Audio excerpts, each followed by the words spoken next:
Hello, everyone. Welcome to Qichao Lan's doctoral disputation on this Thursday, the 2nd of June, 2022. On the 9th of November, 2021, Qichao Lan submitted a thesis entitled Exploring Collaboration in Computer Music Systems for Live Coding, and requested permission to present it for the degree of philosophiae doctor of this university. On the recommendation of the Department of Musicology, the Faculty of Humanities appointed the following evaluation committee. Professor Rebecca Fiebrink from the University of the Arts, London, Professor Thor Magnusson from the University of Sussex, and Professor Rolf Inge Godøy from the University of Oslo. Professor Godøy served as the coordinator of the committee.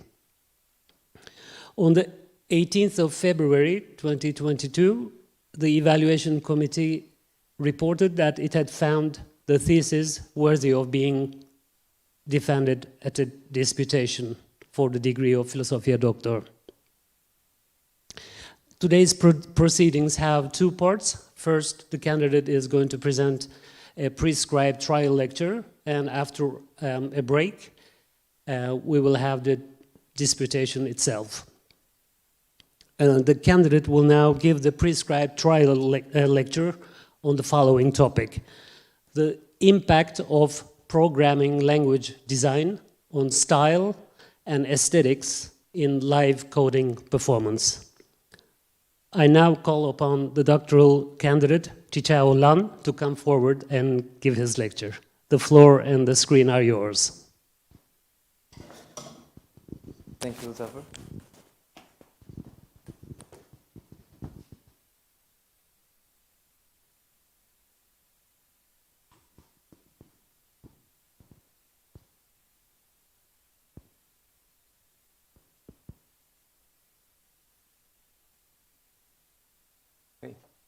So hi everyone, welcome to this trial lecture. So today the presentation is about the impact of programming language design on style and aesthetics in live coding performance. To begin with, I would like to give you a general lecture plan. So first I will define what live coding is with a focus on music performance. And then I will briefly cover how the languages are designed in live coding. And finally, I will introduce the style and aesthetics of live coding and link it with the language design. So, to begin with, I would like to mention this Top Lab community, which stands for Temporal Organization for the Proliferation of Live Artistic Programming. But actually, there are a lot of live coders have already given the definition of live coding, which can be found on this web page. There are some formal ones and there are some informal ones. For example, live coding equals virtual being. And to have a better understanding on what live coding in music performers is, I would like to mention the algorithm community as well. So the algorithm is an event where people dance to music generated from algorithms. And in algorithm, people usually do live coding. And this term is coined by Alex McLean and Nick Collins. It is a combination of algorithm and rave.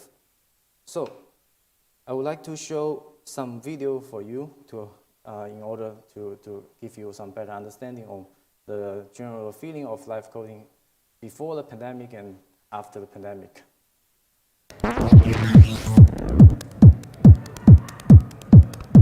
Part of the Guardian's Underground Music series, we asked readers what we should be checking out. Somebody sent us a video of an algorithm which had all of these numbers up on a wall, all of these coding things happening, and I didn't quite understand, but I felt really curious. So I'm here in Sheffield to check out what an algorithm actually is.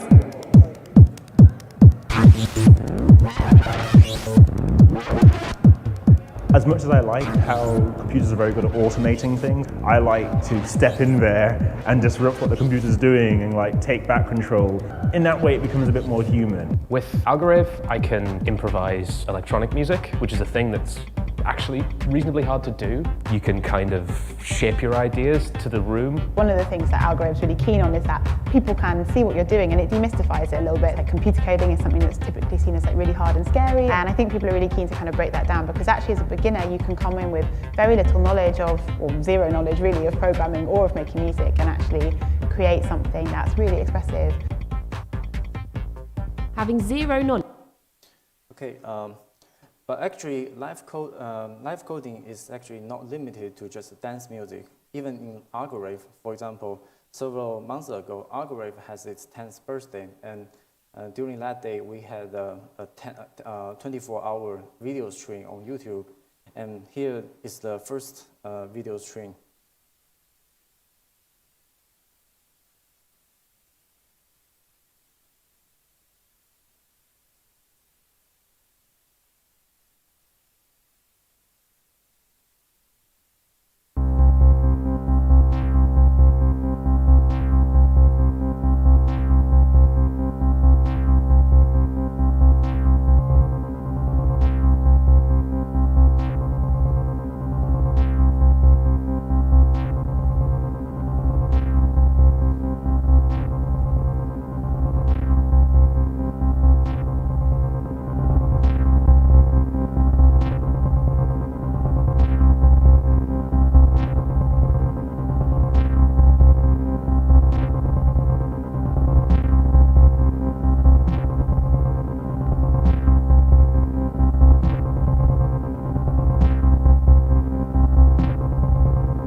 I guess we can stop here.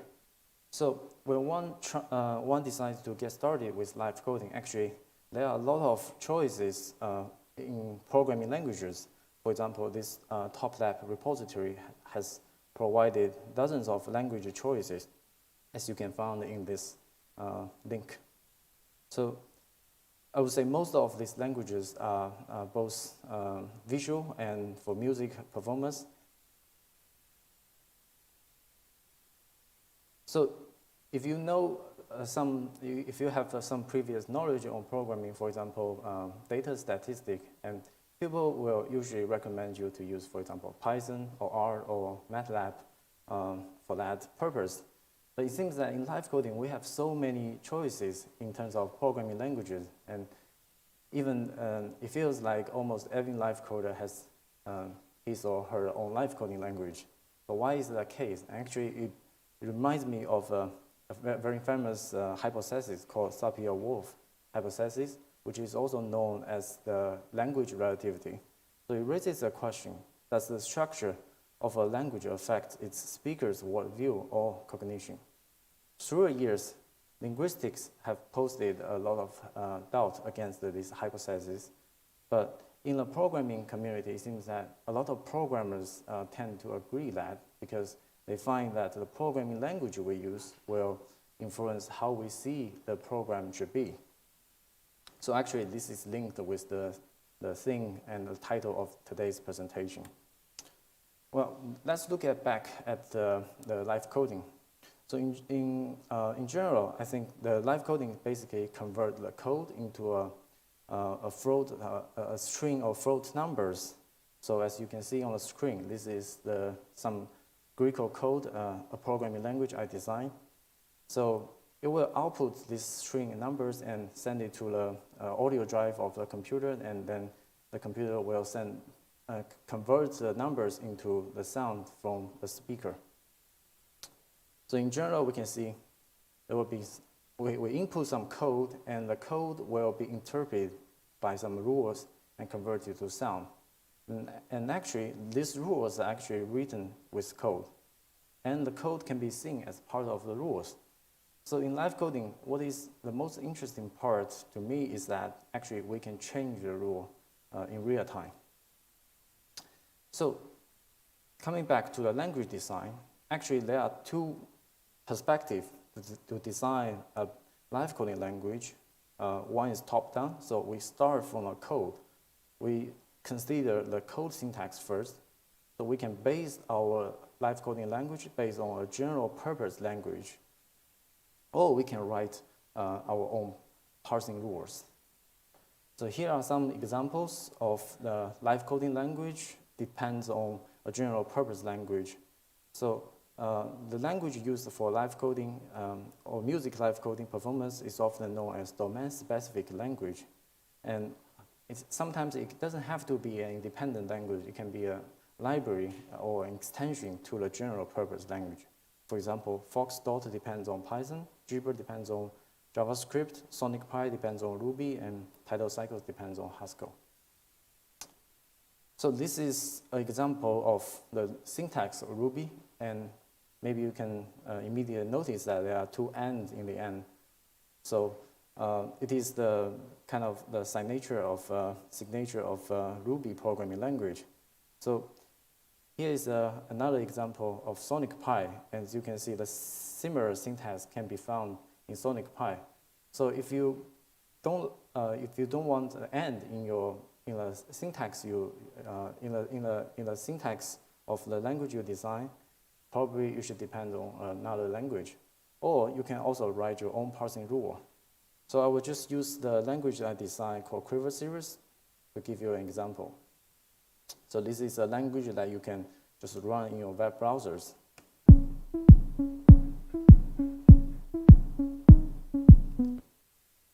And the parsing rule of Quiver Series is written in what is called PEG paradigm. So as you can see, the parsing rule is just some code itself.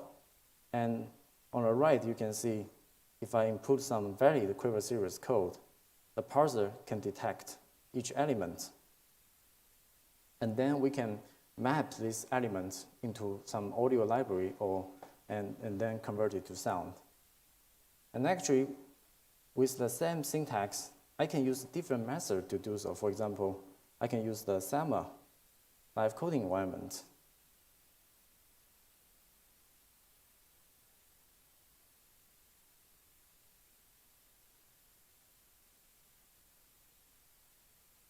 Well, it seems that the connection is not stable at the moment. So this is often the issue we found in the live coding performance, especially browser-based live coding performance. So I will mention that part in the second section of this presentation. But maybe I can just skip that part.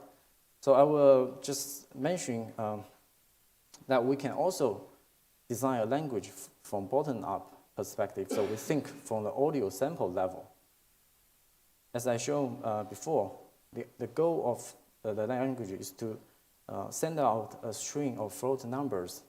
So you can think from the audio level and decide which platform you want your language to run on, and then you can select, for example, existed audio programming language or existed audio library.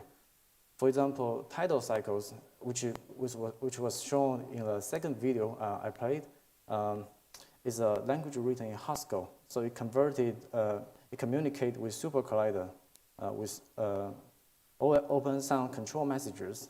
But if we want Tidal Cycles to run in web browsers, then we have to use Web Audio API. So in order to do so, the Tidal Cycles need to be rewritten with JavaScript. And actually, there is already a project called Studel that does this kind of conversion. So I can just choose this example, maybe another one. Yeah, this one is better. So you can see within the parentheses, this is typical Tidal Cycle syntax. But outside, but in general, it's just a JavaScript syntax. I can play it.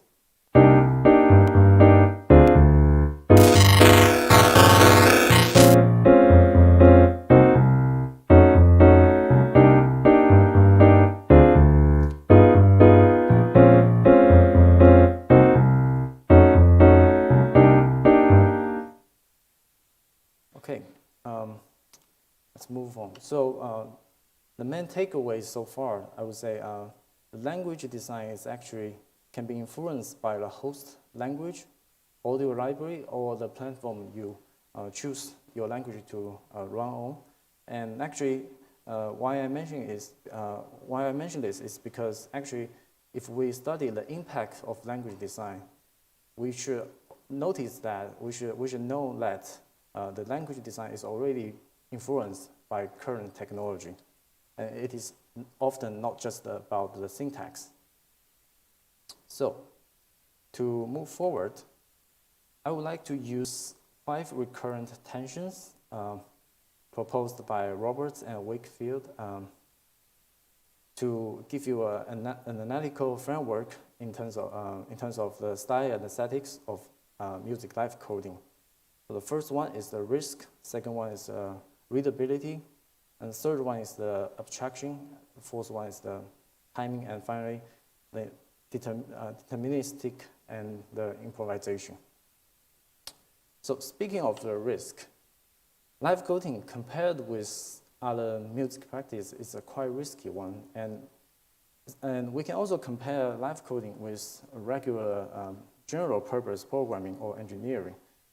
For example, writing a banking system. In developing a banking system, we have the developer may have a lot of time for debugging in order to make sure the system is free from errors. But in live coding, often we take the code, the programming language to the performers, and we start to improvise. Then it is very likely we can make some mistakes. But in live coding community, there is a culture to appreciate errors. It may feel quite strange, but I think for many programmers, it seems that it is more exciting to find a bug than compared with the music itself. So we have to notice that there are 2 aspects in the both the programming aspect and the music making aspect in live coding session.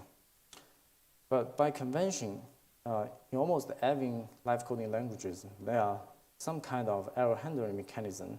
So I will use Jupyter programming language or live coding environment to give you an example. So it is also a browser-based live coding environment. So I can just go to a web page and run the code. So now I'm going to deliberately make a mistake. I'm going to delete one of the quotation marks and try to run the code again. And as you can see on the right, we report an error. And it actually points out where the mistake comes from. So I can fix that error, and I can still make some changes to the music.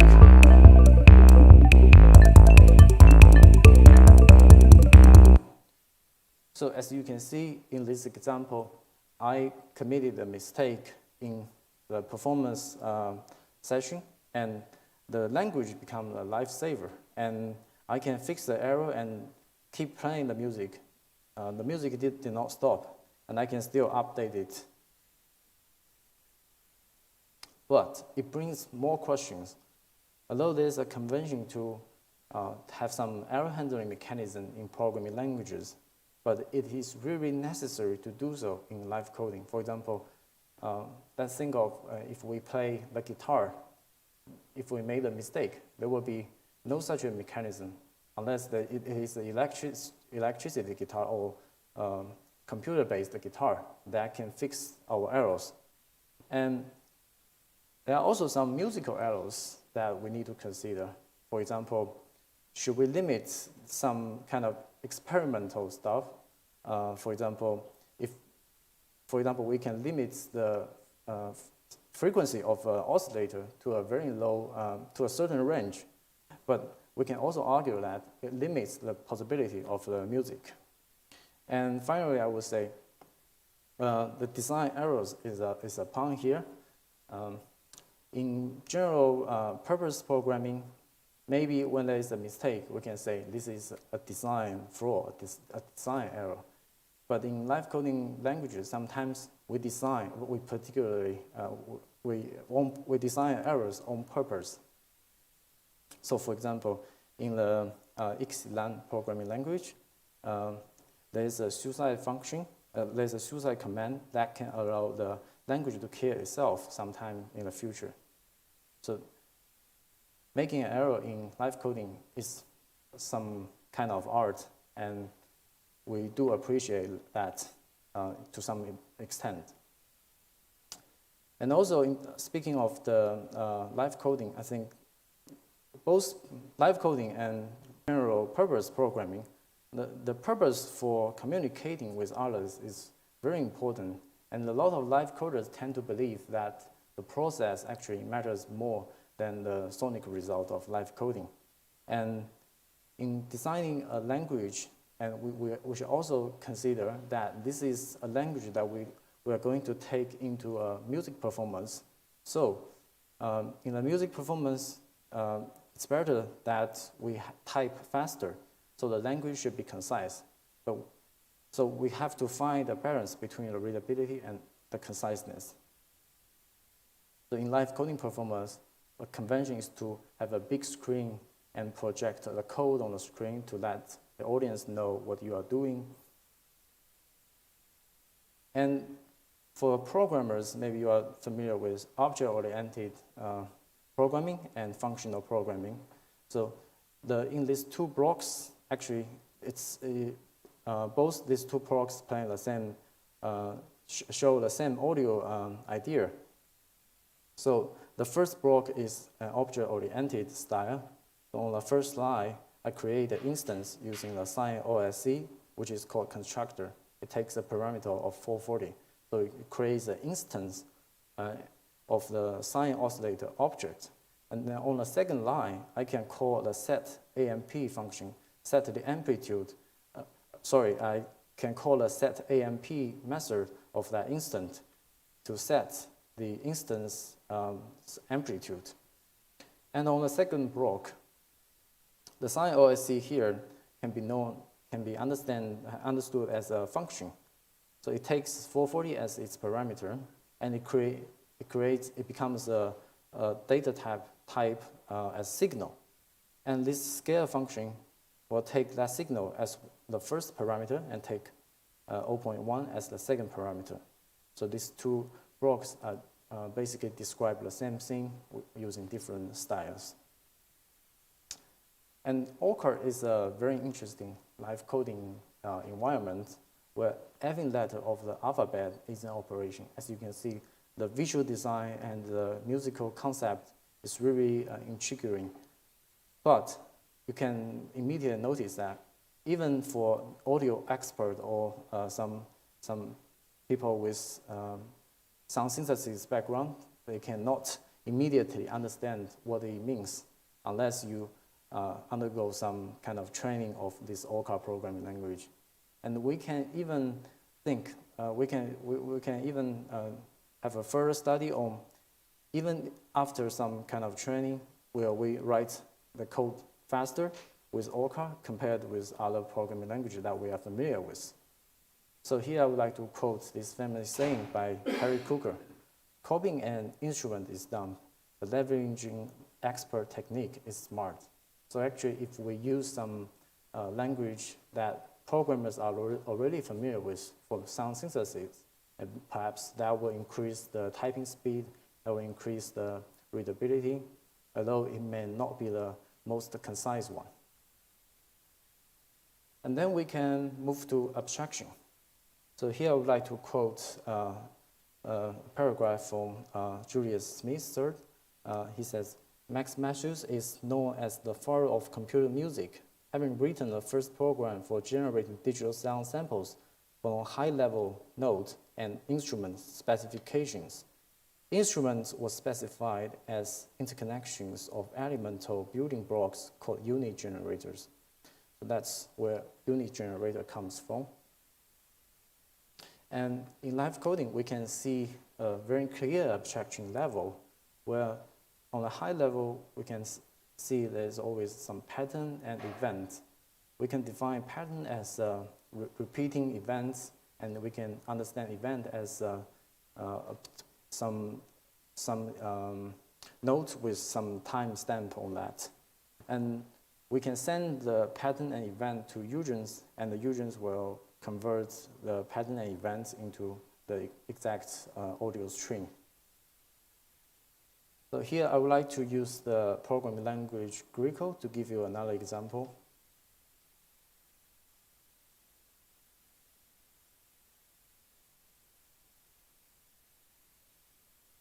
So these 10 lines of code, well, actually this one is called common, so I can remove it. So these 9 lines of code will just play a sine will play a sine oscillator with frequency of 440, which is also known as the hello world of audio programming.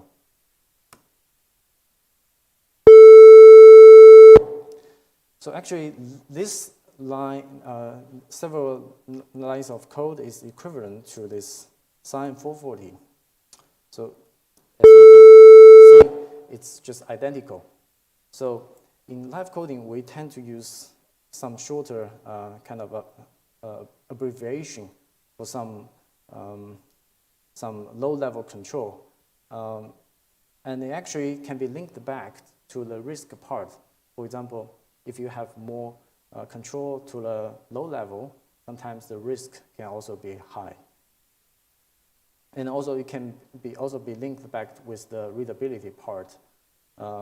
As you can see, the sine 440 is really straightforward, whereas if I use the for loop to control the, to calculate each sample, then it will be really hard to understand.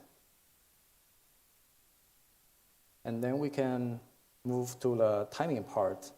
So timing is a very important concept in music. And in live coding, as you can see from the quote here, code does not come with a timeline, but it's rather the material used for building timelines. But there are some exceptions. For example, in audio envelope, there's always some kind of attacking time or a decaying time. But in live coding, the most important elements concerning timing is pattern, event, and gesture, as I have defined before. So I can use the C sound to give you an example. C sound has a very long history, but now it has been ported to the web browsers. So for example, in this one, you can see this is the only C sound file. And in this project, the programmer can define some instrument as material. And one special feature of C sound is that it has this score part. So you can you can use the instrument to define here and to compose. So I can play this piece. But with this score, I can now modify it in real time. So here, as you can see, there's no updating button. What is more interesting is that C sound, as a known score-based language, is now capable to do live coding. And also, we can do that in web browsers. So as you can see, here are some instrument definition, but it's up to the performer to decide whether to run a code or not. So I can use the keyboard shortcut Control-E to run the code. And sometimes it's just a pure definition without any sound. But I need to tell the compiler that I have defined some instruments, I've made this material, and then schedule that in the future.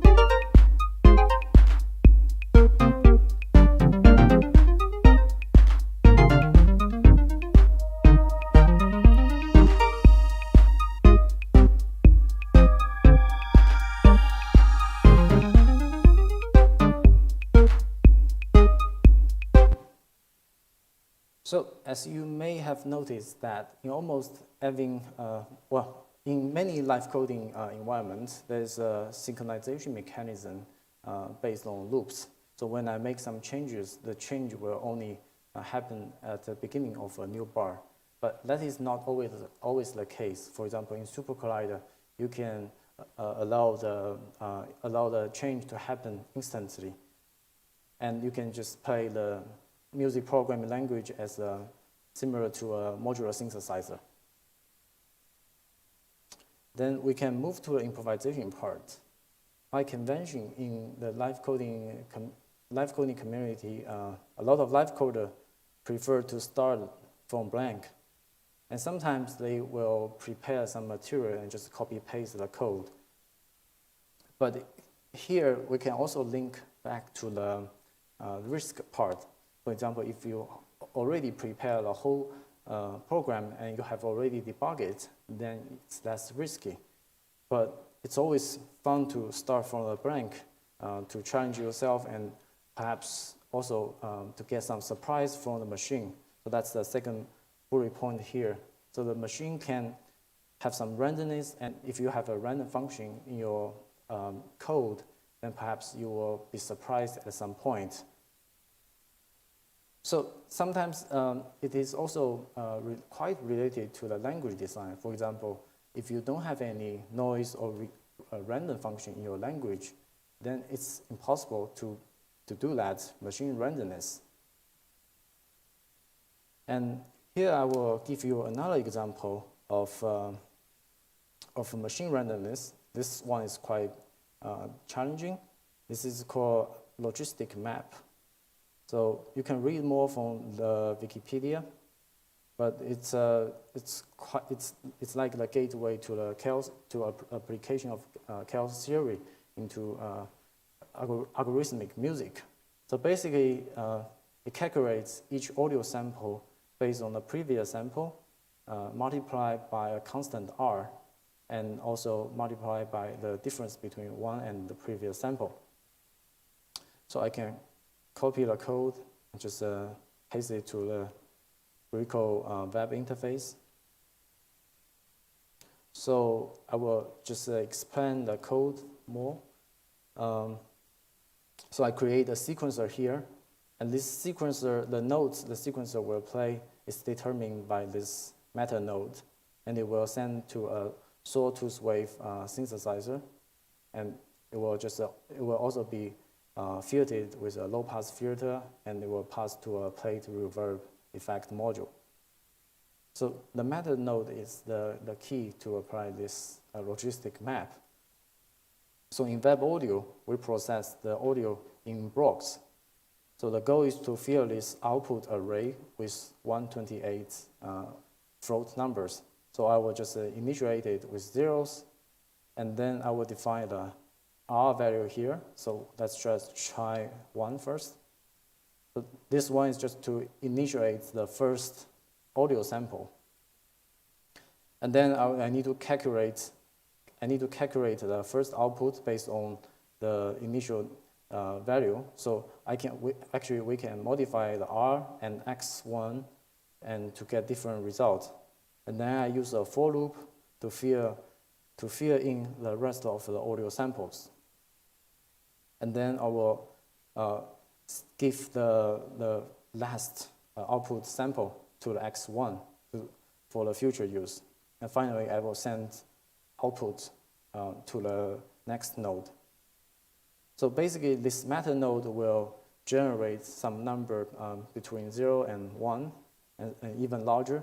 And I will just map it to a certain kind of a range. This is, I will say the range is the MIDI note, so it will be converted, it will be sent to the sawtooth sinks.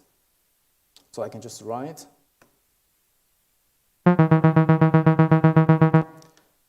As you can see, in the beginning there are some randomness, but then it keeps playing the same note.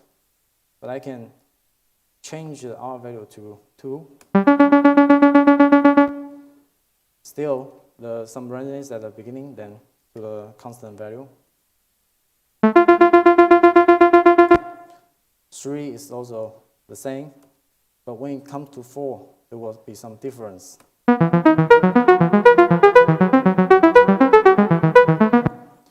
get some random notes. So from this example, you can see actually there's no keyword such as choose or random or noise, but we can still play this randomness from a deterministic computer. We tell the computer every step, but still it creates some kind of randomness. And let's see what will happen if I enter 5 here. So you just play one single note, then it stops. Because the output of this meta node exceeds some certain range. It actually creates some infinite large number, so which creates some mistake. So from here, it's a perfect example to link back to a risk part. For example, if we have more improvisation in our live coding performance, and to support this kind of improvisation with our language design from the low level, then the risk can go high. So just to briefly summarize what I've covered. So in this trial lecture, I've covered first the language design of live coding languages from top down and bottom up. Top down means that you can design a language based on a pre-existing general purpose language, or you can write your own parsing rule. And another perspective is to think from the audio aspect, from bottom up. Then you can decide which platform you want your language to run on and try to map it with the syntax you have in your mind. And in terms of the style and aesthetics of live coding, we do appreciate to have some kind of errors in the live coding session, and that's the risk of this kind of music performance. And we should also notice that sometimes we want to have some error handling mechanism in our language design, but we should really think of whether this design will influence the musical possibility. And also in our language design, we need to consider readability and try to find a balance between readability and simplicity. We should also consider the typing speed and also consider whether the audience can understand what's projected on the big screen. And timing is also important dimension in terms of the language design. We should consider if we want to have some score system in our language, and we should also decide whether we want the music to be updated in a unit of 1 bar or to allow the change to happen instantly. So this will bring a lot of difference in terms of the musical interaction. And also in terms of abstraction, we should also decide on whether we want to have a higher level language or we want to give the low level access to the live coder. So sometimes the higher level means lower risk and better readability, whereas the low level control can bring higher risk, and sometimes it's even harder to understand, but it does bring more control for the live coders. And finally, it's the improvisation part. We can decide on whether our language design should support improvisation in live coding. And it will also influence the risk and readability, and also influence the abstraction in some ways. So actually, when we design our live coding language, when we make a mistake, when we make a change, actually it will influence not just single dimension of these 5 elements, but we should really try to find a trade-off, find a balance among them, and make our best decision. That's all of my trial lecture. Thank you very much.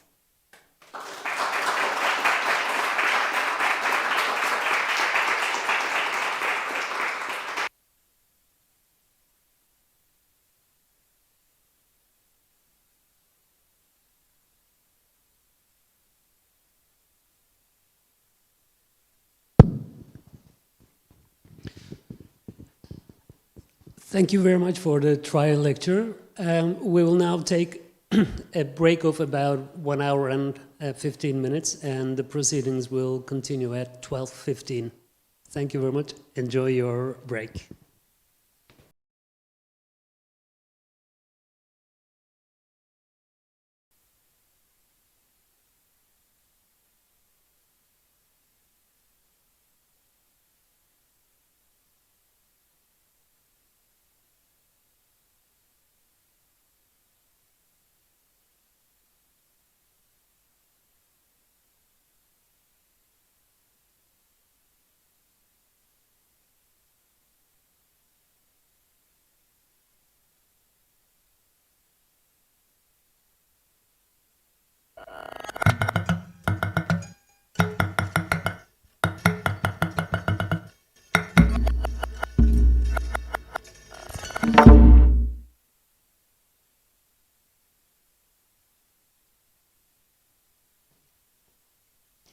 Welcome back, everyone. On the 9th of November 2021, Qichao Lan submitted a thesis entitled Exploring Collaboration in computer music systems in live coding, and requested permission to present it for the degree of Philosophiae Doctor of this university. On the recommendation of the Department of Musicology, the Faculty of Humanities appointed the following evaluation committee. Professor Rebecca Fiebrink from the University of the Arts, London, Professor Thor Magnusson from the University of Sussex, and Professor Rolfinge Godøy from the University of Oslo. Professor Godøy was the coordinator of the committee. Earlier today, the candidate has presented a prescribed trial lecture on the topic, the impact of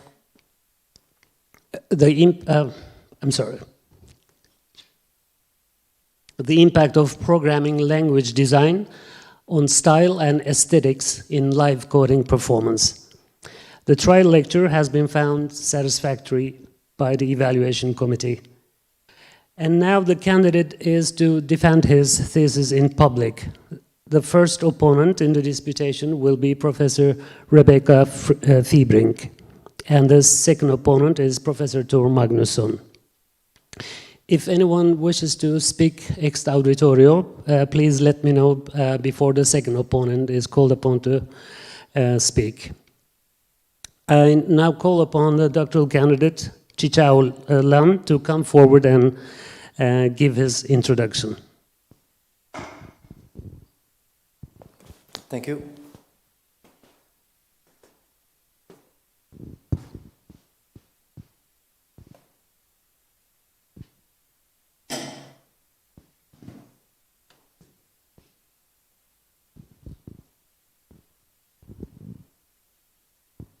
Okay, hello everyone. Welcome to my thesis presentation. So the title of my PhD thesis is Exploring Collaboration in Computer Music Systems for Live Coding. So this is an article-based thesis. It contains 5 published papers, 3 music performances, 1 data set, and 5 open source projects. So to begin with, I would like to give you my motivation to begin the research in this thesis. So before I started my PhD study, there was some big news happened in the world, especially in the AI community. For example, AlphaGo defeated the Go world champion.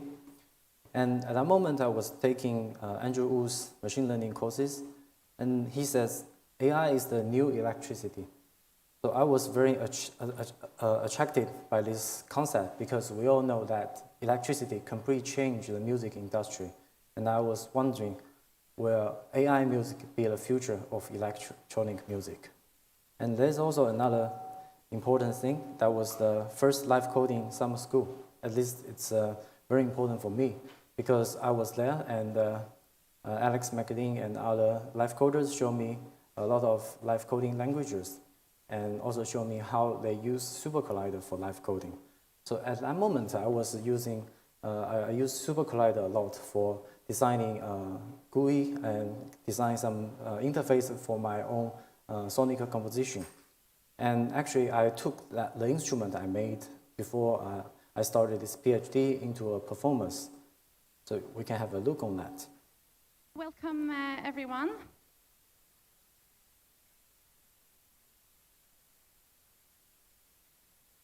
Qichao Lan.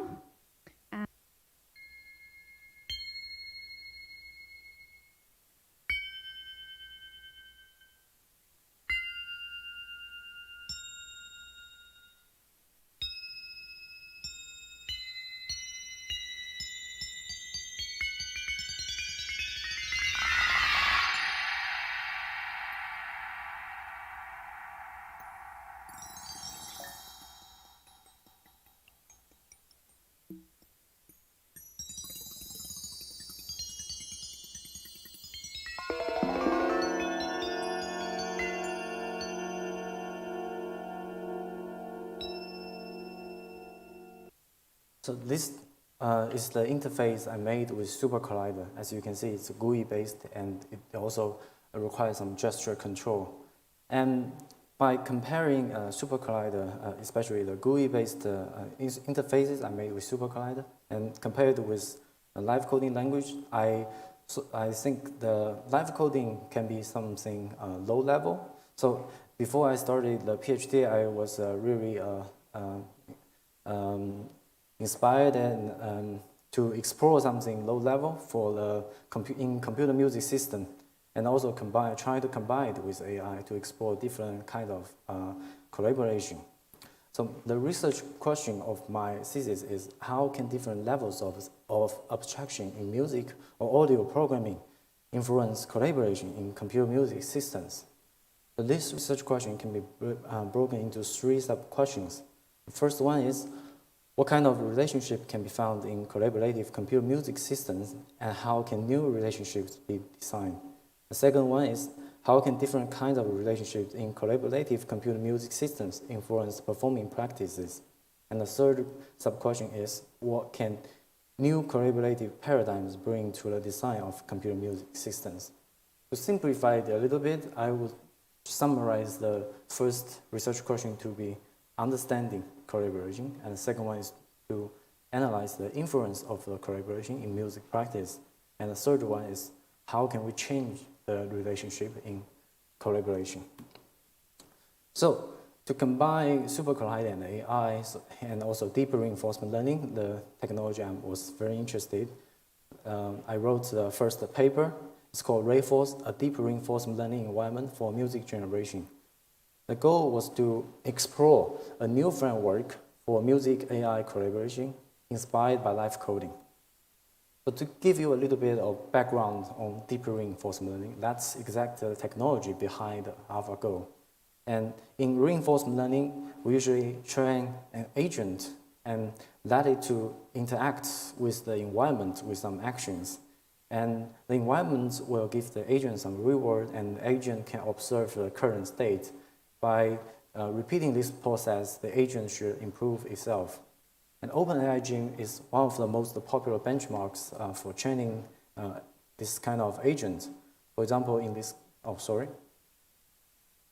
this carpool example, the agent should be trained to keep the carpool straight. So I took the same concept and applied that in electronic music. So my idea was, we can train a neural network in Python, and the neural network generates some nodes and parameter, and we can send that to a Super Collider pattern. And the Super Collider should do the non-real-time audio synthesis. And then we can read the audio file into Python again as the reward and the state of the agent. By doing so, the agent, which is the neural network, should improve itself. So this was the interface I designed. On the left, that was Jupyter Notebook. I wrote Python code there, and on the right, that was the Super Collider interface. where we can define our own music tasks there. So in this simple example, actually, the goal of the agent is quite straightforward. So basically, the agent is required to choose an optimal parameter for a sine oscillator, which is mapped with a percussive envelope. So I've already choose the attack and release time for the envelope. So the only thing the agent need to do is to choose the optimal frequency and try to imitate a kick drum. So the result shows I used 4 different criteria, the 4 most popular criteria in music information retrieval, MIR community. So the first one is CQT, the second one is the Mel spectrum, and the third one is the raw audio samples, and the fourth one is the short-time Fourier transform. As you can see, only the raw audio samples and the short-time Fourier transform will give you the most satisfying result, because the kick drum, by our intuition, it should have the optimal frequency below 100. Well, there were a lot of limitations of Rayforce in 2019. First, it was too slow with the non-real-time synthesis between supercollider and Python. And in terms of the music idea, it was limited to sequencer style of loop generation or one single node generation. So to solve these problems, I tried to explore a new platform, and so where I can put the neural network and the audio synthesis in one place. So I felt that the web platform, the web audio, was very promising. So I wrote a second paper, Quiver series, a live coding environment for music performance using web technologies. The goal was to explore this new platform in the browser and try to explore a synthesizer-inspired syntax for live coding. And the third goal was to prove the concept of browser-based collaboration, so we can, for example, collaborate in different places using one live coding language. So I can show you the second performance, which Alexander and my colleague Charlie and I collaborated in different places. Alexander was in Stockholm, and Charlie and I were at Trondheim in the Web Audio Conference 2019. So I will just play the ending part.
So the music stopped in its climax. So that was the risk I mentioned in this morning's trial lecture. So to reflect on Quiver series, I found that the web platform was very promising, but error handling can be very challenging. And I also felt that to explore lower level audio development is really necessary for future works. And in parallel with Quiver series, I was also working on a project called Air Guitar, and we have, and my colleague Charlie and I have 2 published papers in that project. So the goal for me was to explore different styles of collaboration in terms of time and abstraction. As you can recall, in Rayforce, we only have, I only made it possible to work in non-real time, and the music style is also quite limited. So actually in the air guitar, the original goal was, for me, was to build a real air guitar. So we can use our muscle signal to control to generate some information for audio synthesis. So the idea is that we collect the data, we put 2 myo armbands in guitar players, the 2 forearms of professional guitar players, and then we record the data and together with the audio signal. So we train a neural network, which was an LSTM neural network, trying to map the muscle signal with the audio, some audio information. And then later we can use the neural network to predict the audio information with the input of new muscle signals. So that was the setup of the data collection. So we use Cortices motion capture camera together with some Canon cameras. And the myo and Thesis sensors are placed in both forearms of the guitar player. So we ask the participant to do several tasks, to begin with a warm-up improvisation with the metronome, and we ask the participant to play some impulsive note, which is just a whole note, one single note, both strongly played and softly played. And we ask the participant to play some iterative notes.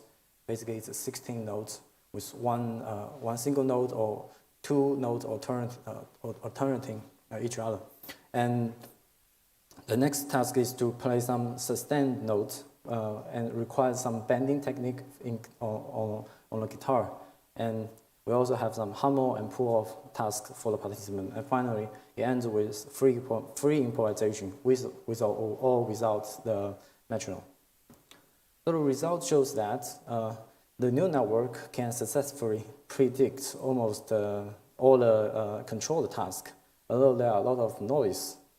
But this is the result from strong played sustained note and strong played bending note, or strong played hum and pull off. That's no problem at all. And what is the most interesting and which was also quite surprising to me was that we can use the neural network we trained with those control tasks to predict the overall chain and overall sound envelope of the free improvisation. And of course, we apply a filter to make it clear to see. So here are some examples. And of course, there are some other examples that the neural network failed to predict the overall chain. And well, it definitely requires more analysis, but our general reflection was that perhaps in the free improvisation, the participants did not use the required technique. Maybe they used some creative technique. So this is also this was a video we made for the model. So we can have a look on that.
Okay, so after finishing the air guitar project, actually we found a very big issue. That was the neural network was quite slow if we try to implement it in real time. There was a really big latency. So actually, at the moment, we have two choices. So my colleague Charlie choose the more creative, high-level interaction one, which is to use the latency as a material so that we can use the model to generate some drone to collaborate with the music player. But I both motivated by the experience I had with Quiver series and the air guitar project, I found that it is really necessary to explore the lower level control because I found that, for example, in the data collection, maybe we did not have very good control into the low level, for example, even the data recording or the muscle signal recording. So to explore the low level audio, I wrote the fifth paper. The title is Qichao, a graph-oriented live coding language developed with Rust, WebAssembly, and audio worklet. The goal was to explore a music live coding language from the low level. And I would like to skip all the technical talking and just show you an introduction video of Qichao that I made. Qichao is a programming language for music live coding in web browsers. Just go to qichao.org. There you can immediately get a taste of Qichao.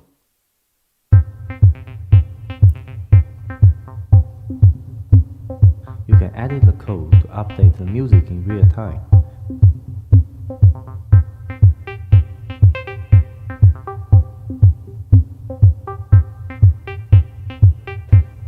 The main idea of Qichao is to let you write code as if you are connecting synthesizer modules. Even if you haven't heard of these words before, you can get started with the tutorials on the website from the easiest Hello World example. And you can play around with the demos to build an intuitive understanding.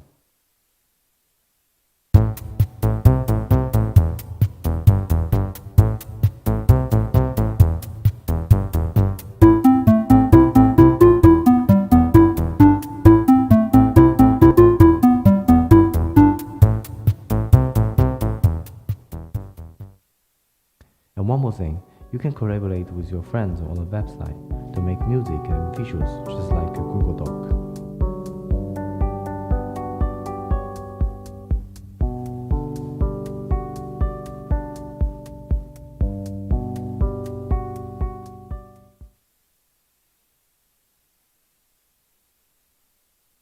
So to recap the roadmap I had in this thesis, actually, you will find that the first three projects, Rayforce, Quiver series, and air guitar, covers the first and second research question. It shaped our understanding and in terms of the music collaboration, and it also gave me some new understanding in terms of the influence of collaboration. And Qichao was designed to change the relationship we have in music collaboration. So back to the main research question. I think I can answer the question from three aspects in terms of abstraction in computer music. The first one is the input and output, and the second one is the timing, and the third one is the low-level audio. So to analyze to understand the collaboration in computer music system, I found that to understand the input and output is really important, whether it is symbolic input or it is sub-symbolic audio or signal. Muscle signals, it's all influence the relationship we have with the instrument. And in terms of timing, actually this diagram is drawn from the experience we had from the performances.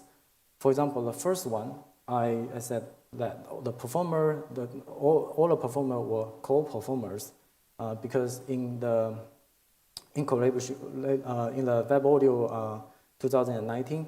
So the interface we use is that all the performers can control the interface in each other's computer, so that we have it's really risky and actually end up with an error.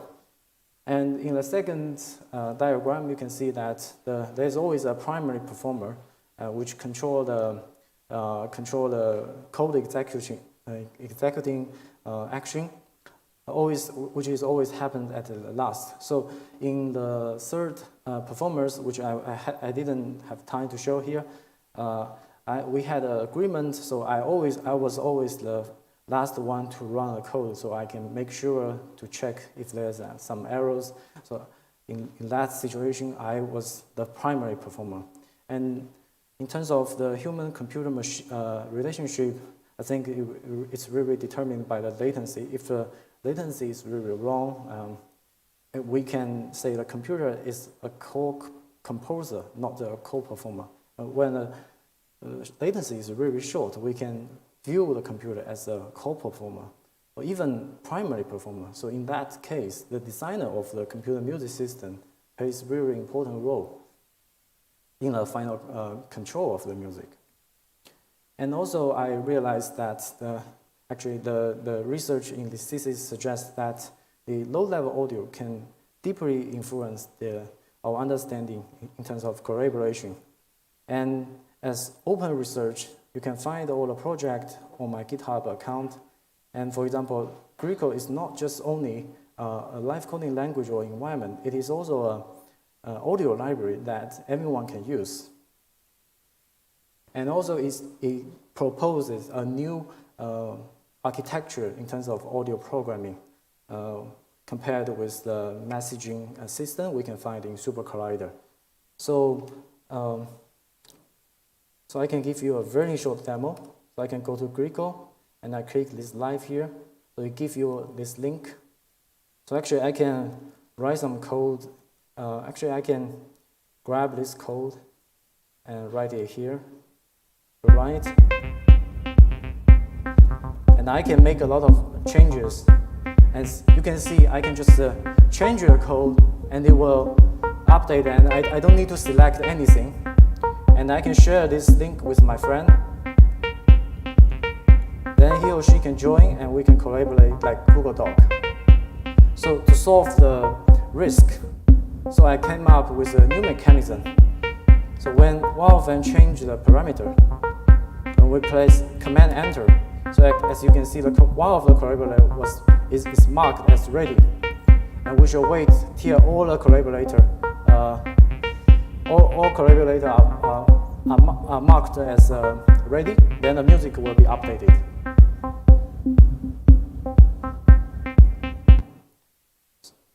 So I guess I can end the presentation here, and thank you very much.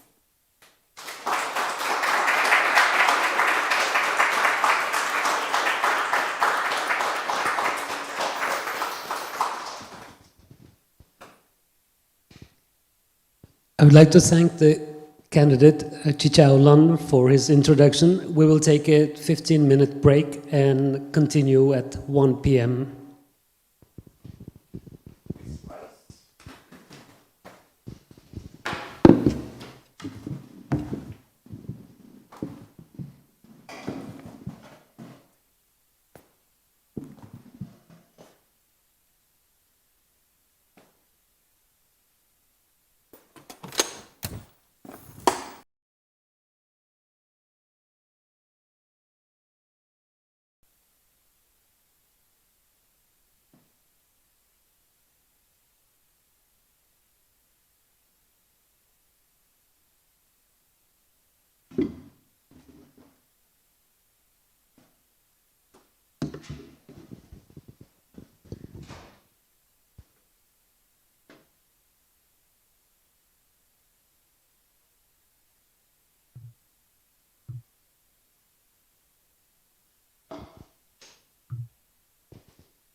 Welcome back, everyone.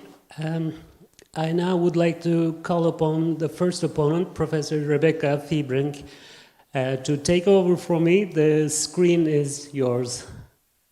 Excellent. Thank you very much. Can you hear me all right? Yes. Great.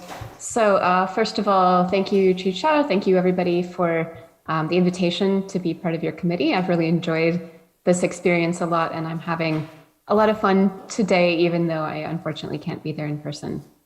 So I want to start out with a few points to highlight some really, I think, impressive aspects of the work that you've done so far. So first of all, as you've just described in your very nice presentation of your work, you've done 4 distinct, quite significant projects in Rave Force, air guitar, Quaver series, and Glycol.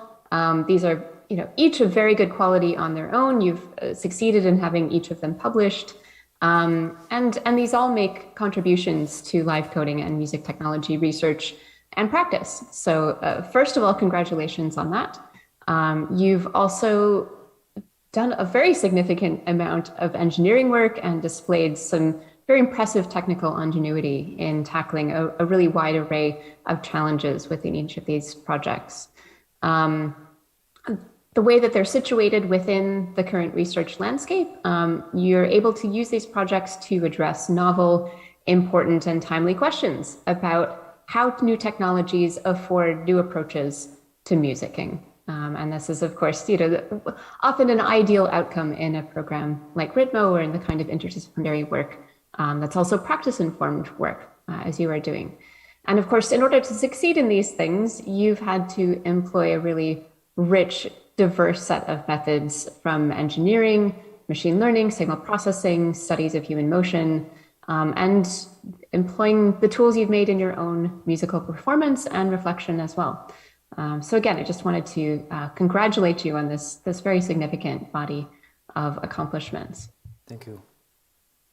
So today in my hour, I am going to, as the first opponent, go through sort of study by study.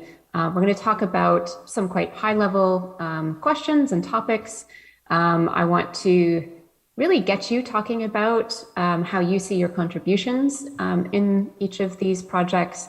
I've got some technical questions for you. It wouldn't be fair to let you go without any sort of detailed questions about some of the engineering work that you've done.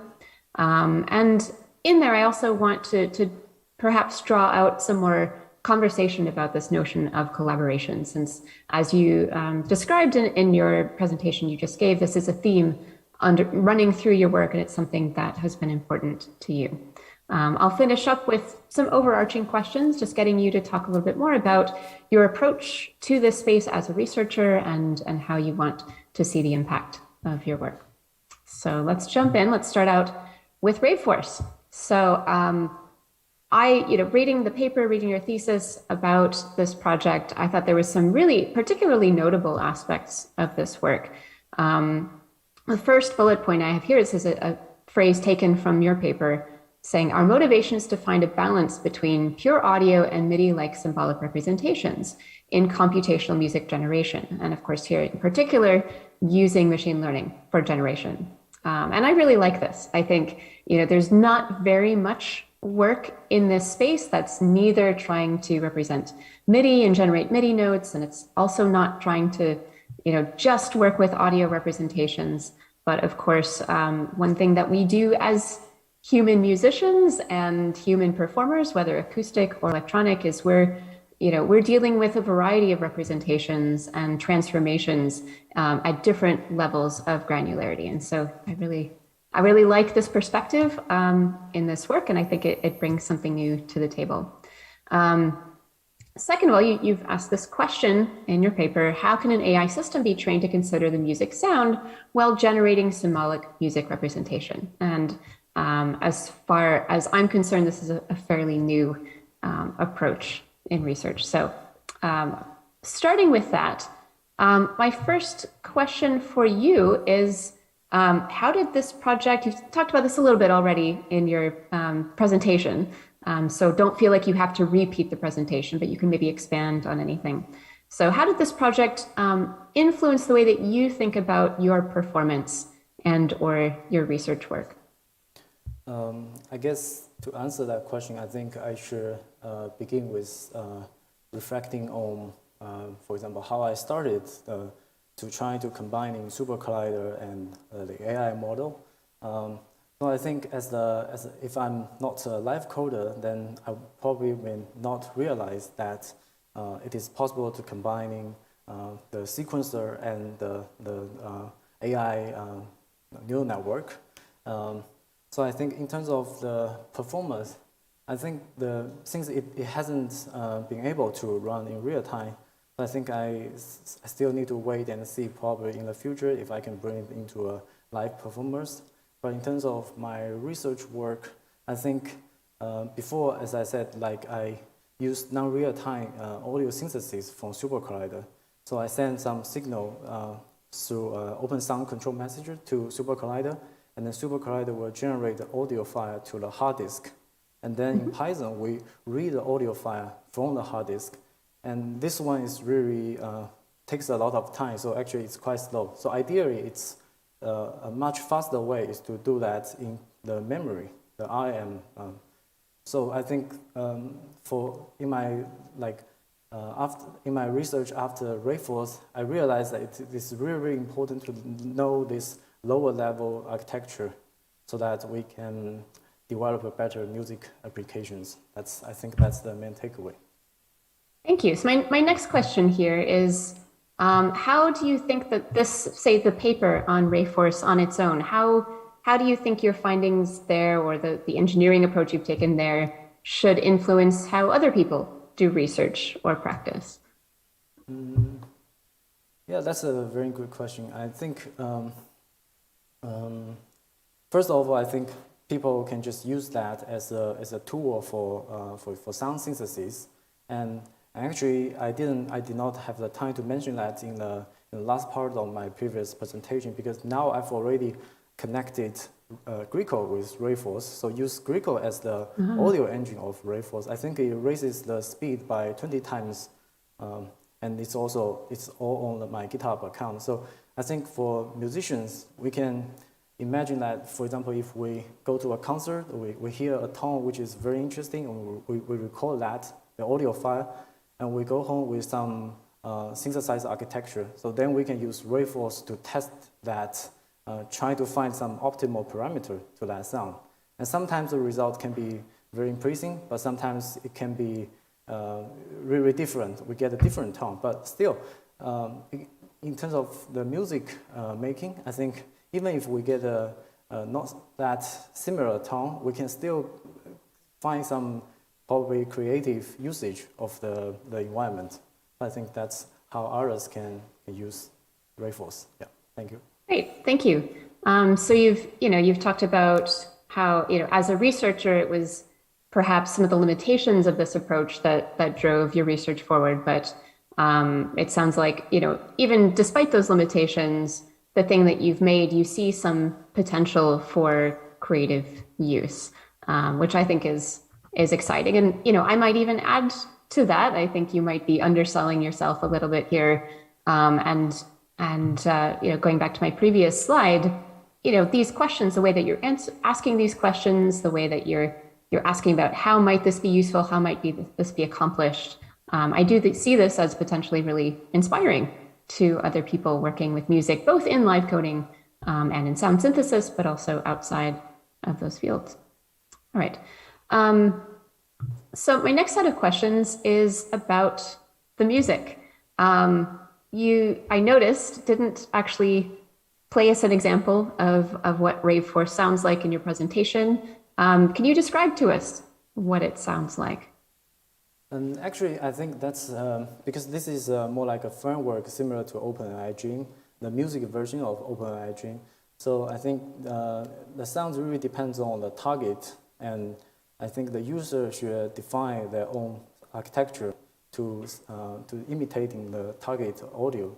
So I only provide one or two examples, which is just a kick drum. So, and I think if you visit my GitHub account, you can find there's a quite similar.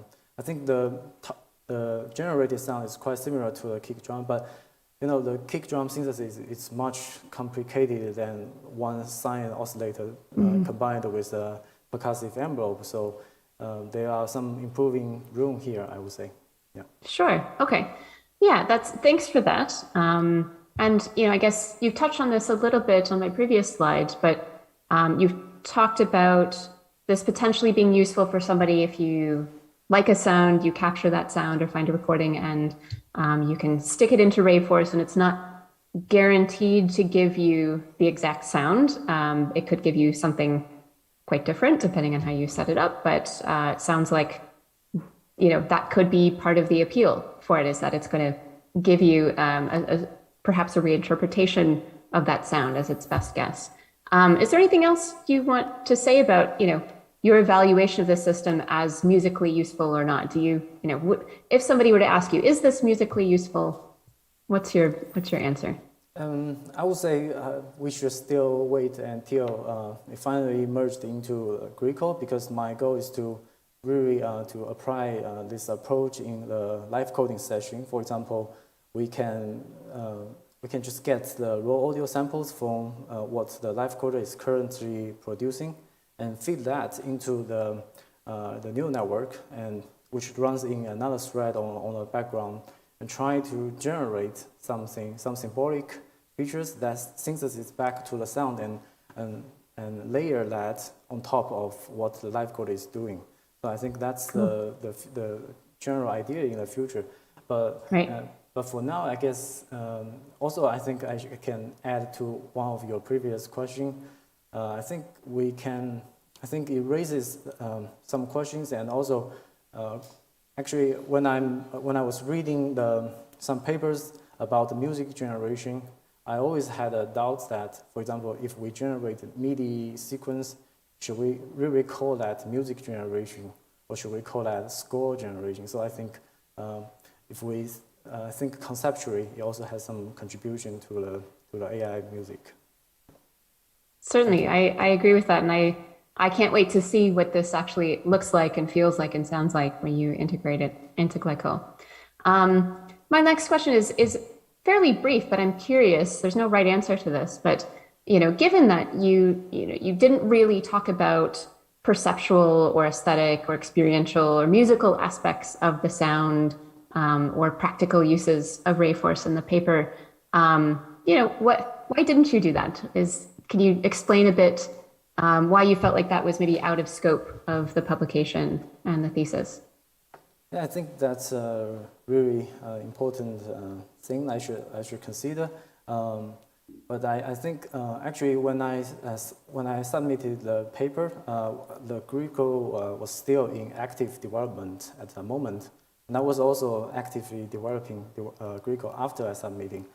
So actually, in the past 6 months, I think I made a significant change to Greco, and I think that part, perhaps, and also it's constantly shaping my understanding of music. And for example, before I submit, actually there's no sample level support for Greco, but after that, I added sample level support to Greco and link it back with Rayforce. So everything started to make sense. But before, I think I was lacking in some musical examples for better explanation, and also there was some performance, for example, happened with some errors and some workshop and user study did not went well due to some technical issues. So that's the second reason, and I think the third reason is that I think during the development of Rayforce or Greco, I tried my best to be neutral in terms of the style. I want this language or this Rayforce environment lead the users to. So I think I would say probably the only bias in the design is that I try to be neutral. That's my only bias there. So interesting, yes. And I think that'd be interesting to probe a bit further, whether within the context of Glyco or in another study. You know, I ask this just because I think, you know, these are questions that we always have to answer for ourselves, whether consciously or not, when we're doing work in this interdisciplinary space. So there's often not a right answer, and we might be dealing with competing pressures of, you know, how we feel a particular publication venue is scoped versus what's actually important to us. And I was just curious to start to understand how you're approaching this and how you're thinking about these questions. All right. As promised, I do want to ask you a little bit of technical stuff here and there. So in the Rayforce project, when you're evaluating those examples of the kick drum and the sequencer, You chose some fairly standard audio features, and you looked at the mean squared error of all the audio samples, of the MFCC coefficients, of the short time Fourier transform coefficients, and the constant Q. So I'm just curious, can you explain to the audience here, what do you think this approach captures well? What are you really evaluating here? And are there shortcomings or trade-offs of making these choices about how to evaluate the system? I think I learned this coefficient for some music information retrieval MIR papers, and I would say besides the raw audio samples, the mean square error of the raw audio sample, the other three are just focused more on the frequency spectrum. And I found that because, for example, the male spectrum focuses more on the human speech, but actually in the drum synthesis part, you can see it performs quite poor in terms of capturing the optimal frequency of the imitating the kick drum, because it's quite low and perhaps it's ignored by the male spectrum. And I think I would use the raw samples and the short time Fourier transform coefficient more in the future, and just exclude the other two. Yeah. All right. My last set of questions around rave force have to do with this theme that you keep coming back to of collaboration. So my first question is rave force collaborative in the way that you presented it in the paper and in your thesis? And maybe a part of this question in the presentation you just gave, you said rave force helps you understand collaboration. So if you think it does help you understand collaboration, can you explain how that is? I think, first of all, I think we can use rave force as a collaborative music making tool, as I presented before. But I think in terms of music making, it is quite limited. It is limited to, for example, loop generation or single note generation. And I think I need to investigate more in terms of other kind of usage. And also, I think it helped me to understand collaboration better in terms of the timing, because I think time is really important in music making. And if something doesn't work in real time, then it's completely different experience. So I think in developing rave force and in improving the rave force, I realized that I can feel that the time is really important. Yeah. Sure, I want to dig into that a little bit more. So I guess maybe my next question here to follow up is, okay, how are you defining collaborative or collaboration in your work? And specifically, how do you define collaboration as different from mere interaction, the way that interaction would be used in the HCI research community, for instance? I think that's a very good question. I think when we speak of collaboration, actually in music, we tend to feel that we collaborate with someone else, with a human. But actually, in designing computer music systems and these tools, I realized that we are somehow influenced by the design, and I would say, like, I have a strong feeling that I'm actually collaborating with the designer behind the computer music system. And in terms of interaction, I think it means that we interact with an instrument, with an object, and we give some feedback, and we adapt ourselves with the object. But sometimes I think the collaboration focuses more on the designer, especially the instrument designer behind the instrument. Interesting. So for you, the aspects that make something collaborative, it's not, for instance, the fact that there's some kind of machine learning or AI in it, that this could be built with a completely rule-based system or evolutionary algorithms, and it would still be collaborative because of those kinds of properties. Am I understanding you correctly? Yes, exactly. I think, for example, previously, I think rule-based approach is also considered part of the AI. So I think maybe another important aspect is that maybe in terms of the collaboration, we should think of whether we have some unexpectedness from the object we are collaborating with or interact with. I think we also drew some differences. Okay, I think that's very interesting. As somebody who's, I would say, pretty comfortably identifying with the human-computer interaction research community, I, might push a bit back on that and say, well, I think the way that interaction tends to be defined in that research community is, does encompass the kinds of experiences and perceptions and workflows that you're alluding to, that we've long ago left behind this definition of interaction as you move a mouse and you click on a thing and you accomplish a task. That said, what you are describing doesn't have a clear word or well-defined body of work around it, either in HCI or people writing about interaction within computer music. And this, to me, it's clear that the systems that you've built and the interactions you've had with them, both as you go through this iterative building process and as you've performed with them yourself, you've developed some fairly interesting perspectives and unique personal perspectives on what you are calling collaboration. And for instance, seeing the hands of the creator or the influence of the software creator on the software that you're working with. And so, yeah, I think, let's come back to this. We'll talk about this in other projects as well, but this seems like something that, might be worth another level or a few levels of more rigorous discussion and analysis. And I'm very curious, say 5 years from now, where you might bring this. And if you are interested in making contributions to those research communities by bringing new insights about collaboration, I think there is space to do that potentially if that's what you want. All right, let's move on to talking about air guitar. And so here, again, I just want to start out with a few things that I found notable about this work.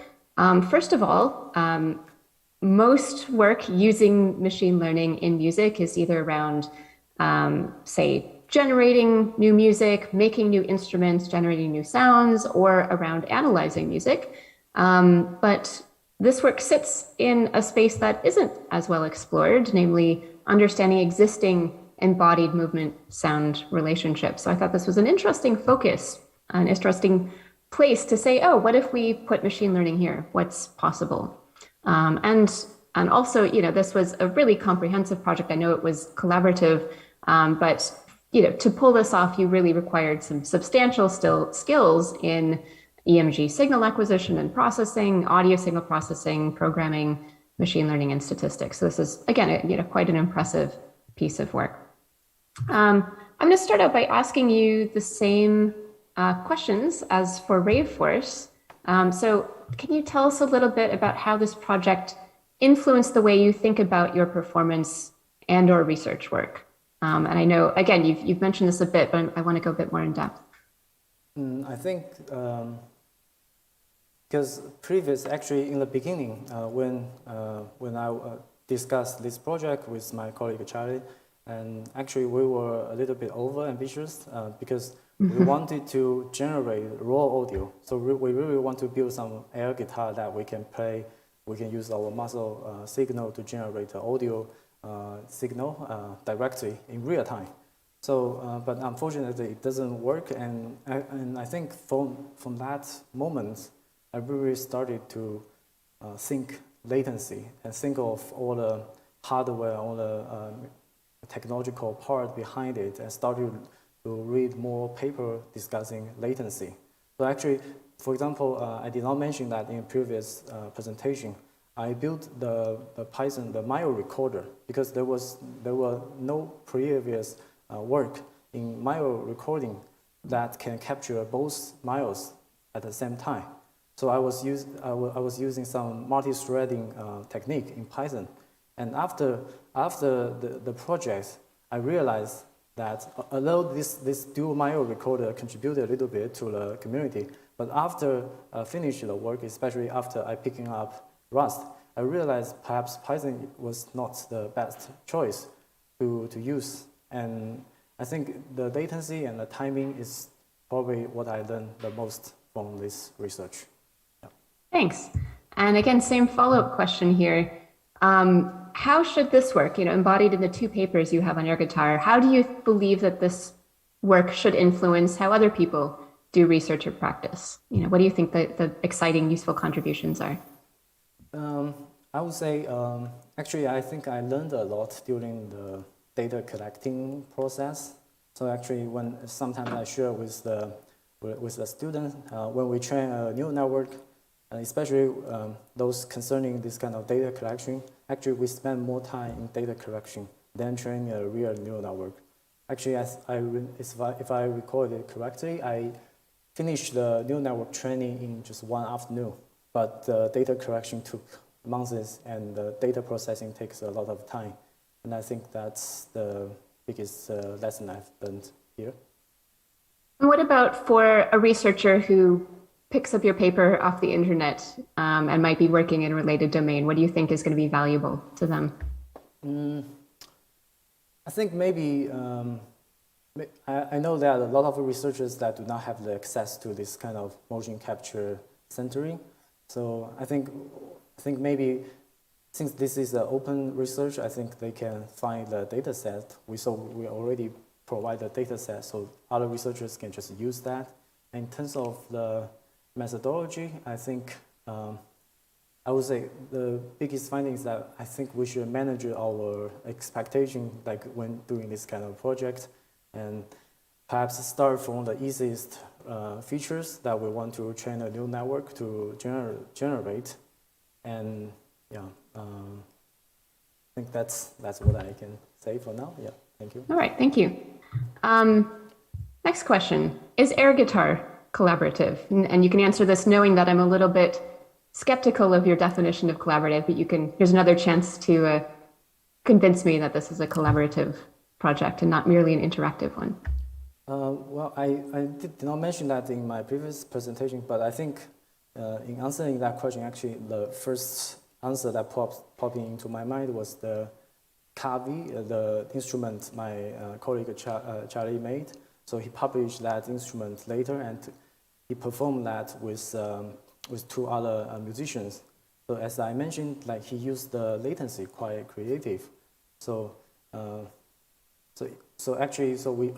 I trained the first neural network, and he took that neural network and used that quite creative. And I think actually the relationship between he and I think it's also some kind of collaboration in terms of music making, because we are both musicians and we share ideas.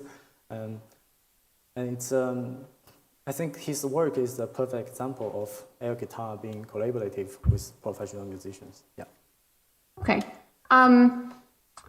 Follow-up question here. So you said, in the paper, you said that you've aimed to build a model that affords co-adaptation between the musician and the instrument or the technology, and interest in new instruments that enable self-awareness.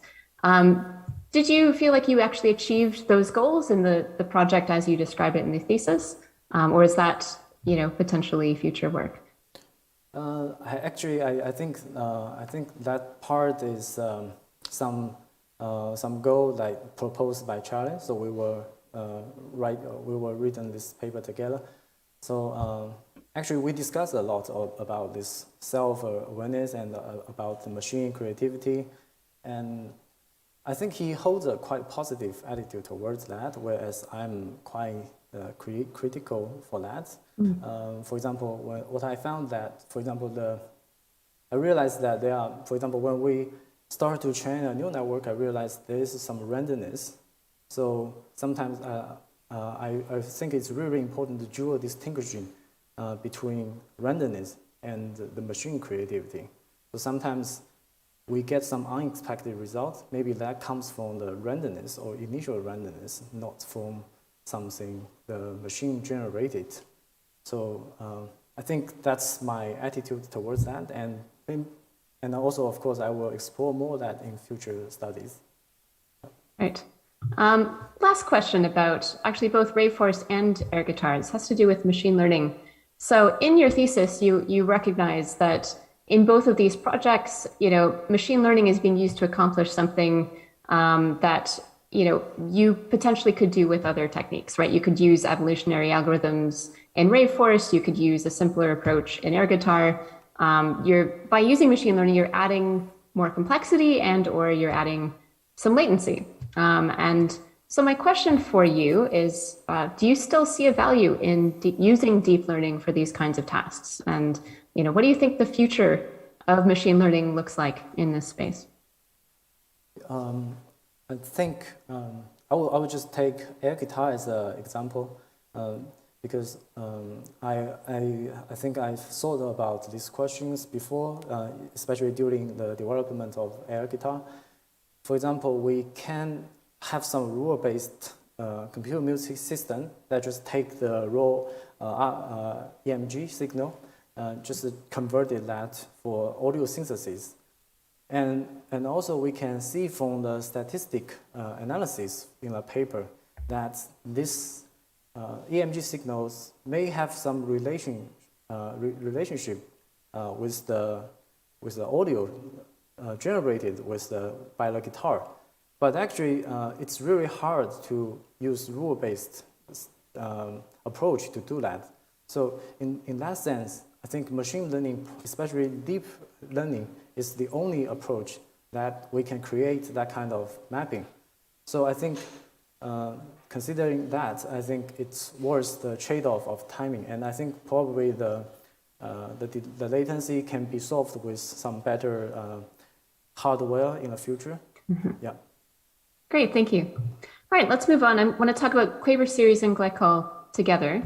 And as before, I want to share what I think is really exciting about these projects. So first of all, in Quaver series, this project in many ways rests on this realization that if you're streaming code rather than audio, this is really useful in web contexts, both in network performance as well as network collaboration.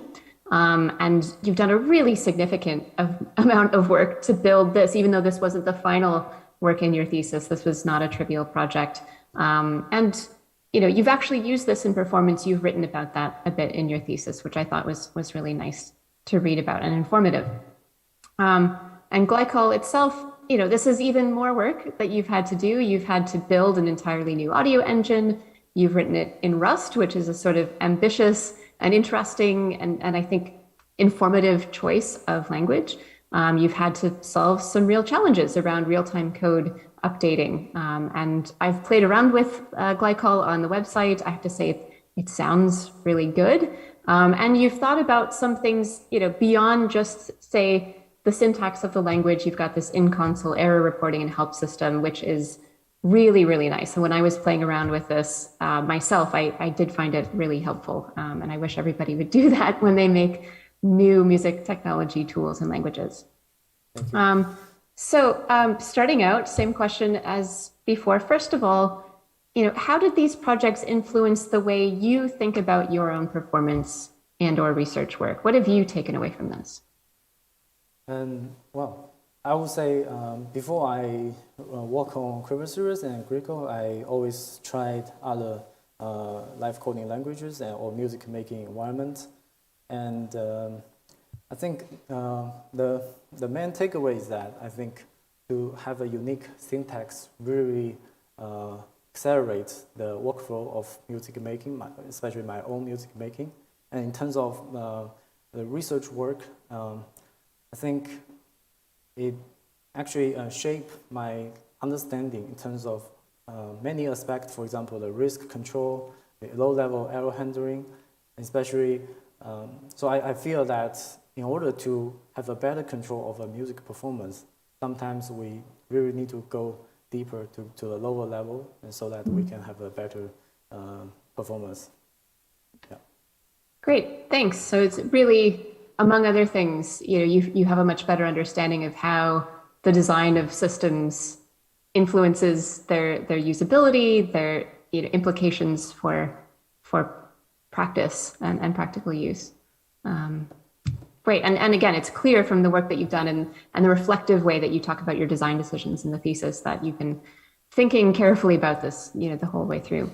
So my next question again is, all right, how should this work influence how other people do research and or practice? Obviously people can pick up glycol and start using it themselves, but beyond that, how do you want this work to make an impact on people?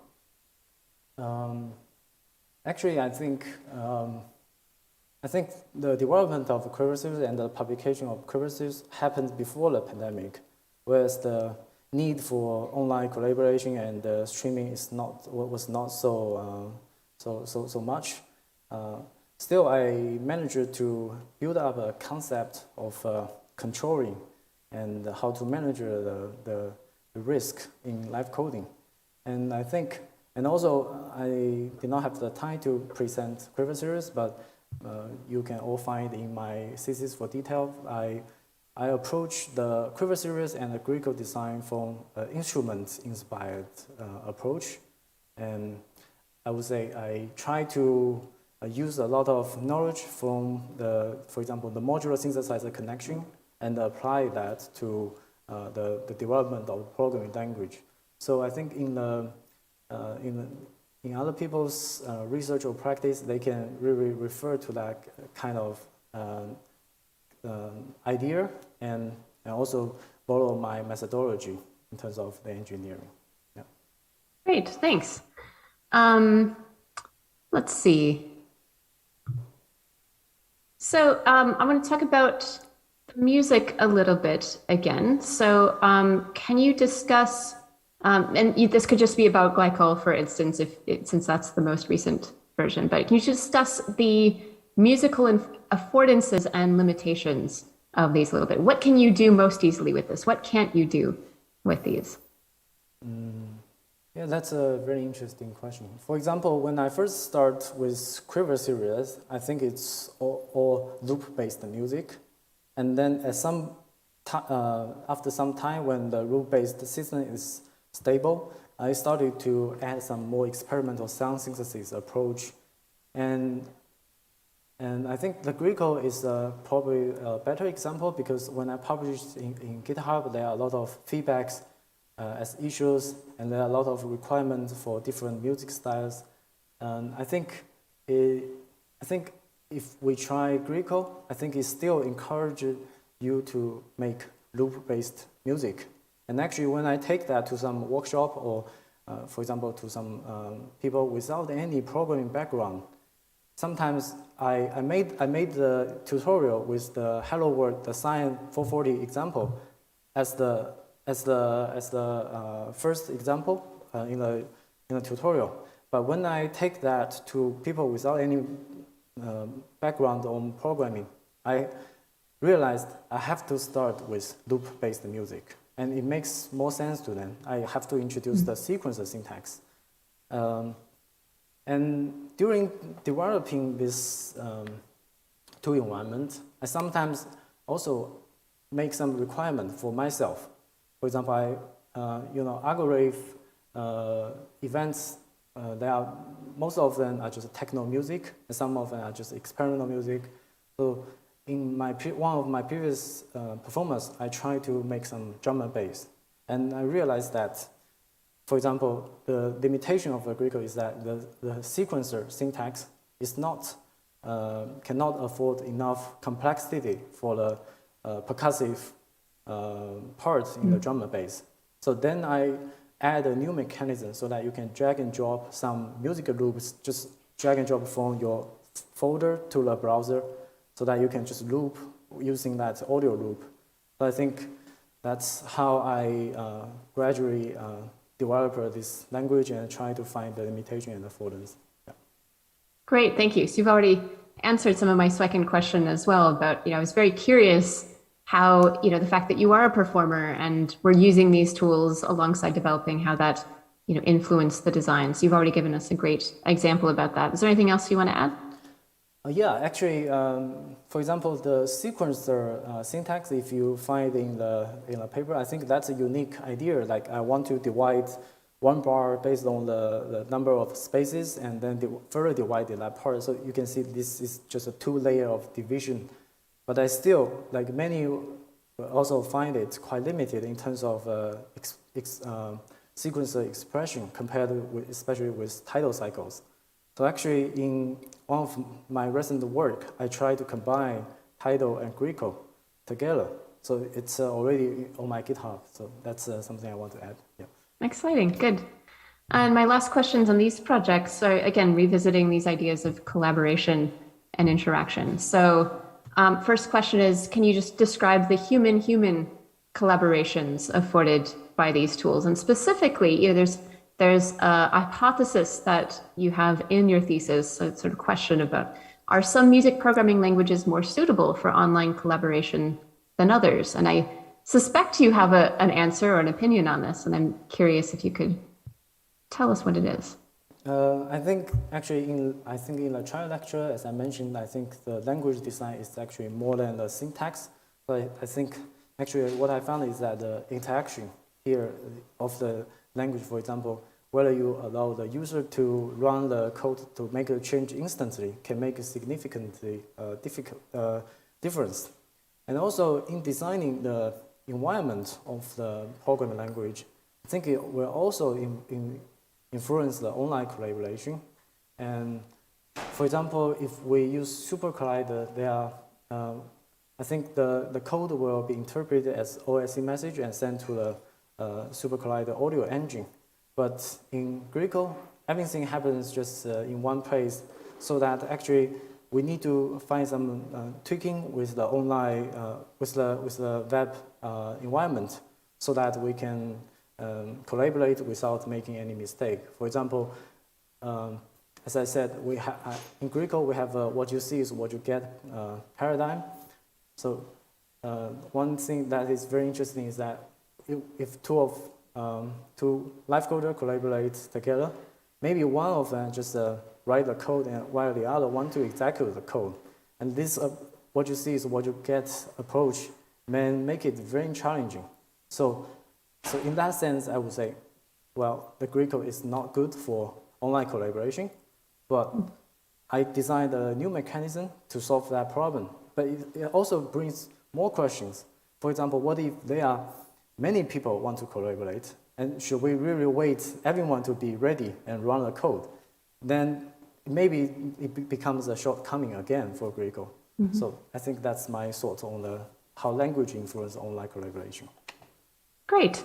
And again, I've said this a little bit before, we'll come back to this at the very end, but I think a number of the things that you just pulled out in that discussion are really interesting contributions that maybe you're selling yourself a little bit short in saying, describing the scope of how you see this work influencing other people, because you've got already just, in that answer to my question, a number of very thoughtful perspectives on how aspects of design that people don't normally explicitly consider. They're not in a list of, design guidelines or design facets, but you've identified aspects of design that are quite relevant here. And that's, I think, fantastic. It's a fantastic contribution on its own.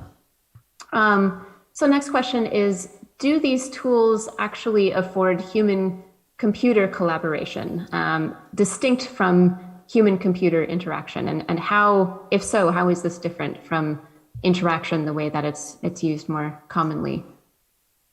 I think it's actually quite related to one of your previous questions concerning the difference between collaboration and action. And I think I can add here that I feel that the collaboration is about the experience in a longer period of time, whereas I feel that in terms of interaction, we pay more attention to the instant feedback of the object we are using.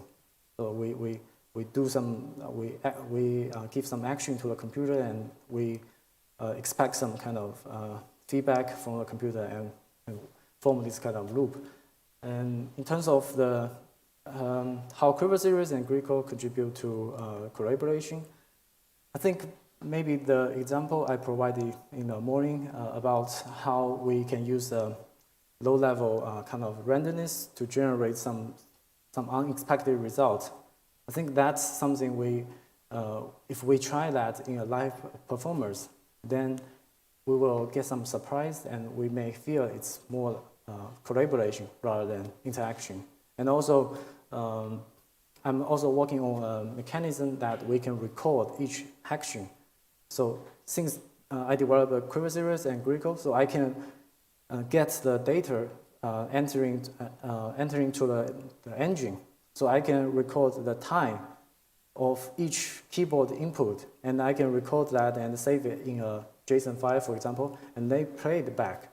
So I think with some tool we designed by ourselves, then we have more possibility in terms of collaboration. For example, we can collaborate with ourselves in the past.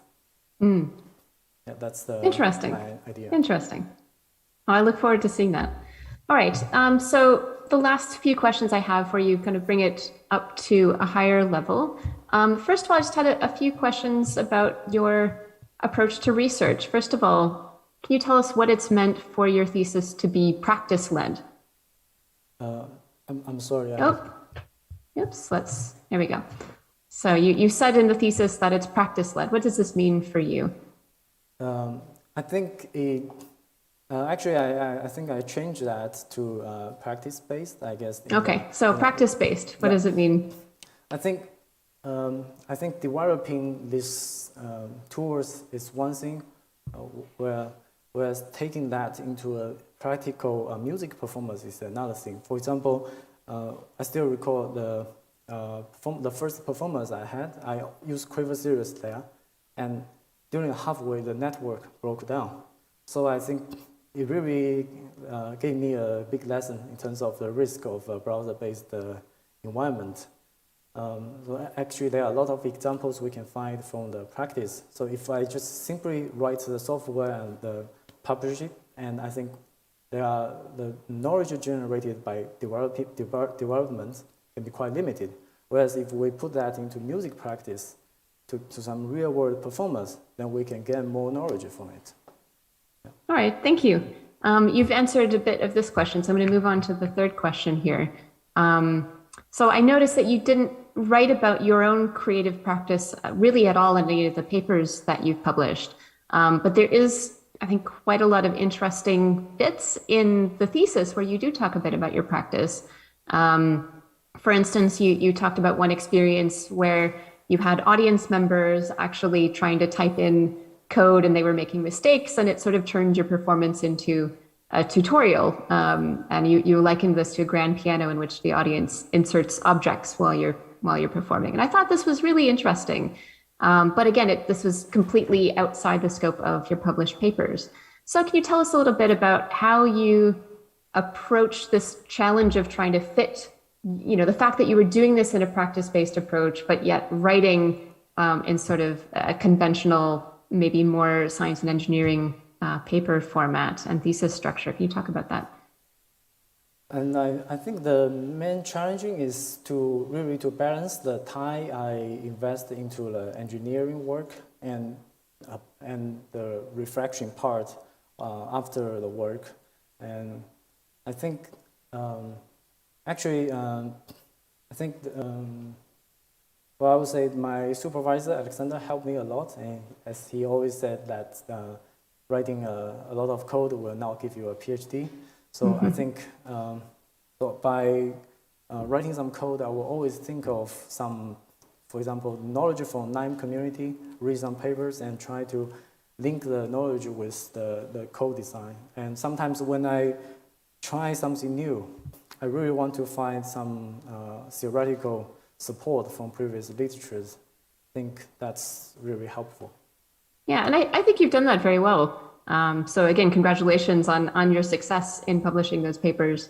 I guess I'm bringing this up in part because, this is one of these challenges that we encounter doing interdisciplinary work. And I feel like, there may be unexplored opportunities for you. You've been very sort of well scoped in, when you've published these more engineering focused papers, but we've missed some of that story of how these tools, how you envisioned using them as a performer, the lessons that you learned as a performer, the sort of unexpected things that happened in performance, both, with network crashing, but also with audience interactions. And, I think it would be, I would encourage you in your work going forward to think about how you might surface those aspects more explicitly. Maybe not necessarily in web audio conference papers, but in other types of publications, how you might think about,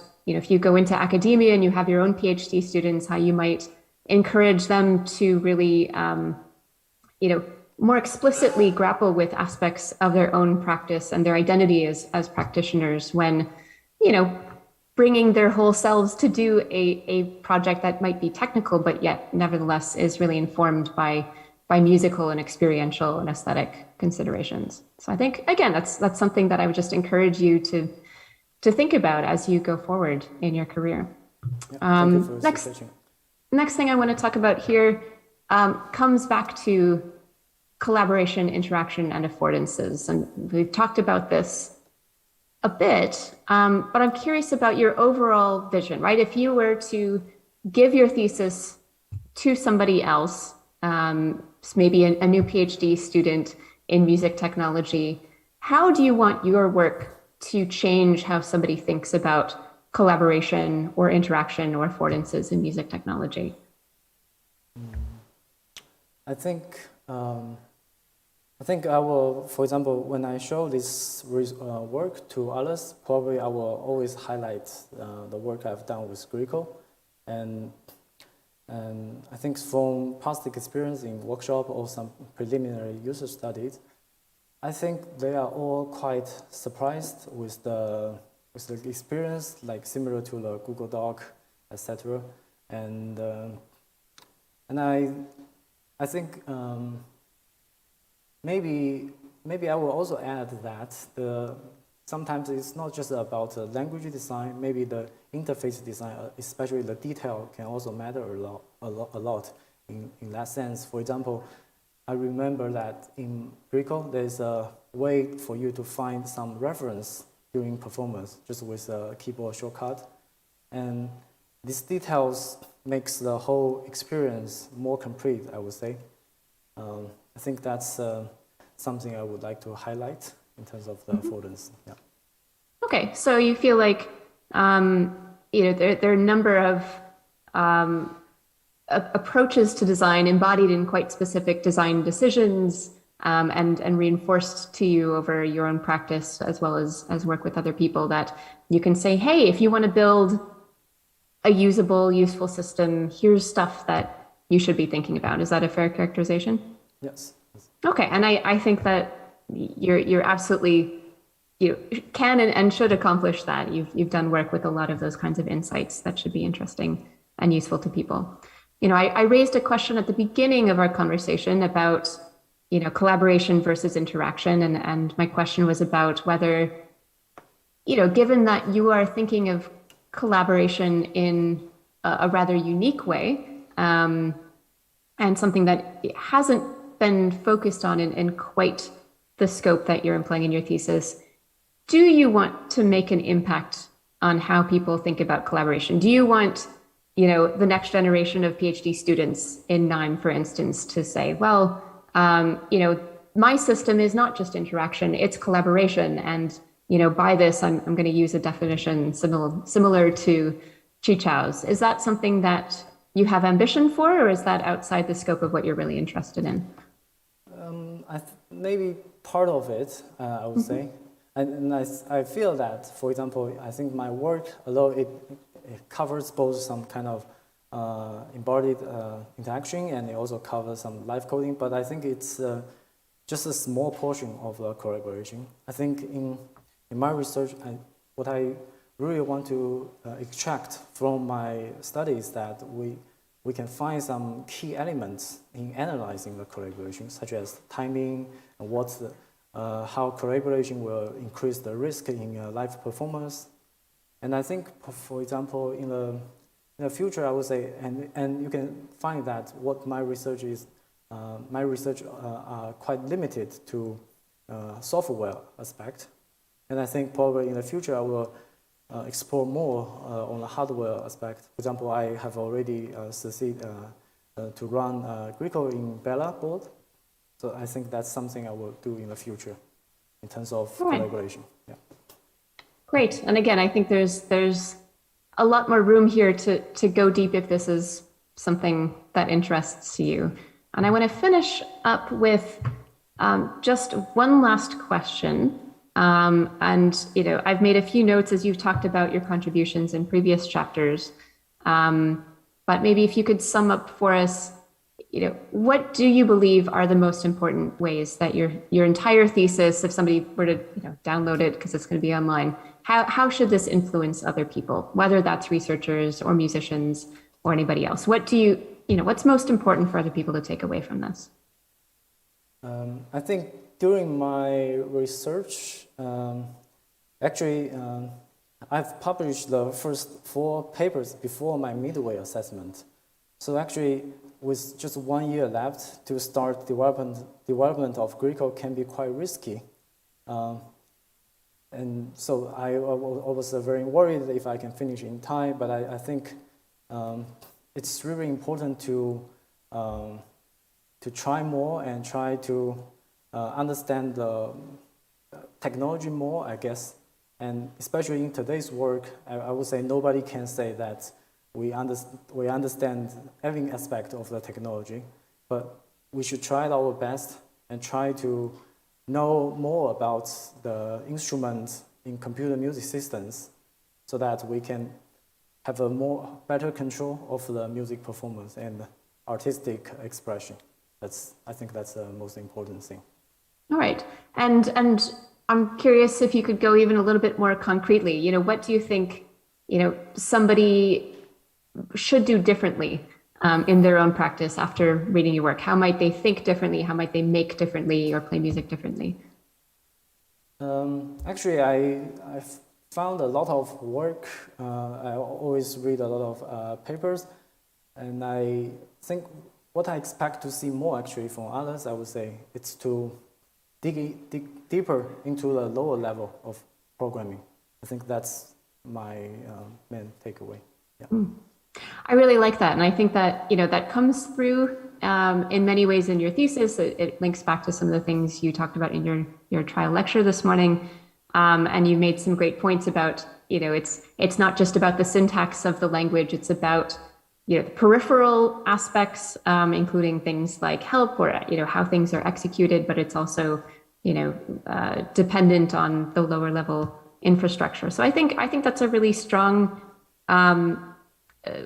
well-evidenced argument that you're making here that, I would also like that to see that impact how other people think about things and do things. And so hopefully, my take on your thesis as a reader was very much, that, you have these really interesting, valuable insights coming out of these projects, which are now being woven into your own perspective on both the process and the technical approaches that we employ in building new interactive music technologies. And, I felt like some of that was a little bit obscured perhaps by the title level focus on collaboration, which I see as sort of one piece of this, but I think you've done a really fantastic job so far today in talking about these rich aspects, these insights, these discoveries, and sharing your hard-won perspective with us. So thank you very much. That's all I have. Thank you.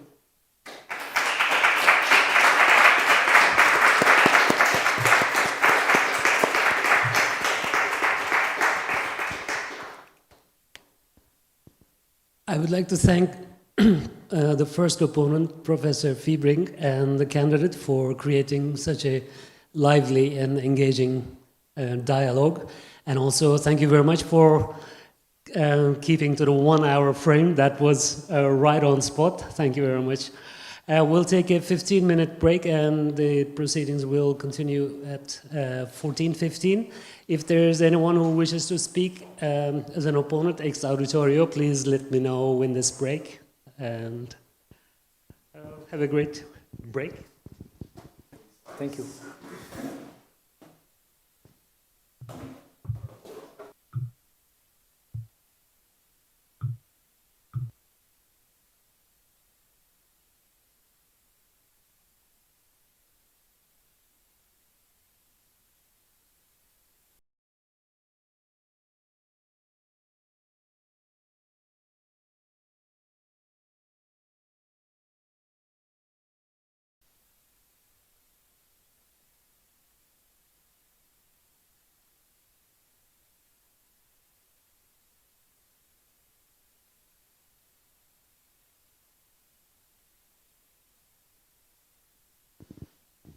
Welcome back, everyone. We will now continue with the second opponent, and I would like to call upon Professor Thor Magnusson to take over for me, and also the candidate. The floor and the screen are yours. Brilliant. Thank you. Thank you very much. Qichao, thank you for your presentations this morning and brilliant answers to your questions. I think you presented a really excellent work. It's been really exciting to read the dissertation, to read the papers, to try out the software, and to also happen to have seen you perform some of these with these environments live in conferences and festivals around. I think you did a great job in contextualizing the work already, and I'm gonna, in this session here, gonna try to look into further kind of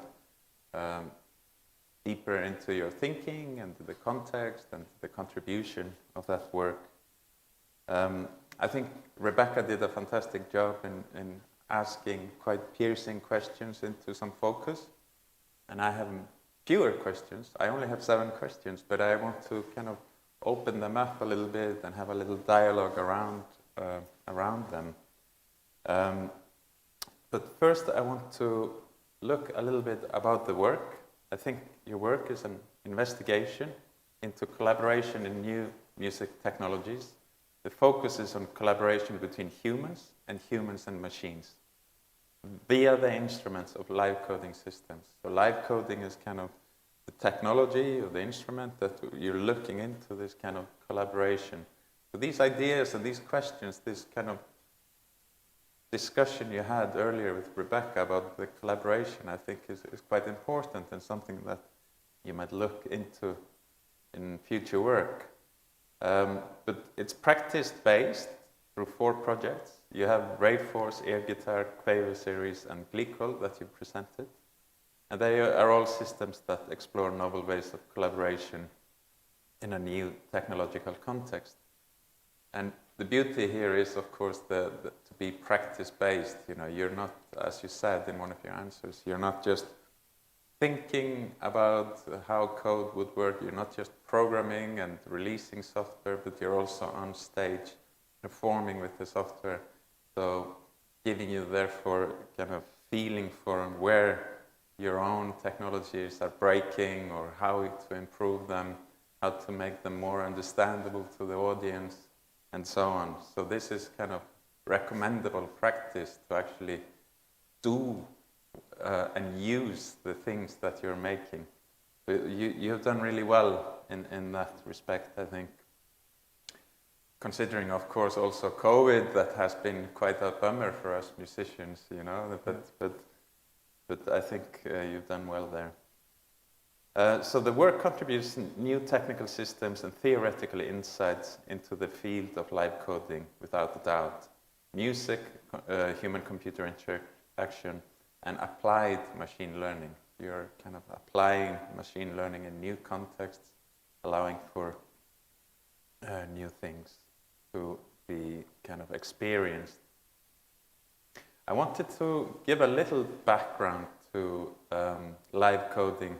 Here's a screenshot with some typical live coding performances, and you can see that they're all different. You have highly performance-based systems. You have kind of groups playing together with synced clocks, so the code can be running in time. You have all kinds of performative performances, dance. You know, live coding is not just about music, it can be about visuals or dance or controlling robotics or anything. Because live coding is really just about creating the rules in real time. It's about composing in real time, and live coding therefore is talking the language of the computer to the computer. You know, the computer is an algorithmic machine, and in live coding you write algorithms for the machine. You're not abstracting the algorithms with a graphical user interface or some slider or some buttons or some controllers. It is actually the code itself that you're using to control the machine. And we have a long history of live coding. You know, you can think about live coding as almost being, you know, dice games. You could play dice games. You were mentioning the dice games of the period of Mozart earlier. And this is a way to do something in real time, to see something unfold. Games are like that. And musical improvisation is like that, musical performance. So we have this long before computers that people are doing things in real time. And then we have in the 70s people doing things in real time with computers, live coding. There was an ensemble called The Hub in the Bay Area, for example, that was actually live coding in the 70s. They just didn't call it live coding. It's only afterwards that we kind of in the 21st century said, hey, you guys were live coding. And they're like, yeah, actually, yeah, if you say so. That was not the point of their performance. So now live coding kind of comes with the laptop. The laptop is a new instrument kind of for musical performance. It kind of was put on stage around the year 2000. Before that, it couldn't do real-time audio, really. Maybe 96, 7 or something. So we have 20 years of laptop performances, and live coding is kind of part of that intervention into the stage. And in the early days, it was all about experimentation. Creating new languages, creating new systems of performing, creating new ways of doing things on stage, trying things out, exploring new systems, new technologies. And it's here that Qichao's work fits really well in. It kind of fits into the experimental tradition of live coding. It is quite language-focused, system-focused, less about the performance and the aesthetics, but that's also where maybe the users of the language will, you release them as open source and you give them to people, and that's where maybe they will take it on and continue. So just a little bit about live coding. I think we can look at it as a practice that takes the etymology of the word program literally, because it really means prographein, you know, to write something in the public. And that's what live coders do. They always project, or most often, they project the code on the screen, and people watch. So you're thinking in public, you're putting your thoughts out for others to see, errors as well, error messages, mistakes. So it's a new musical practice, as Andrew Brown says here. And this doesn't happen often in musical history, he says, and that could be something we could discuss.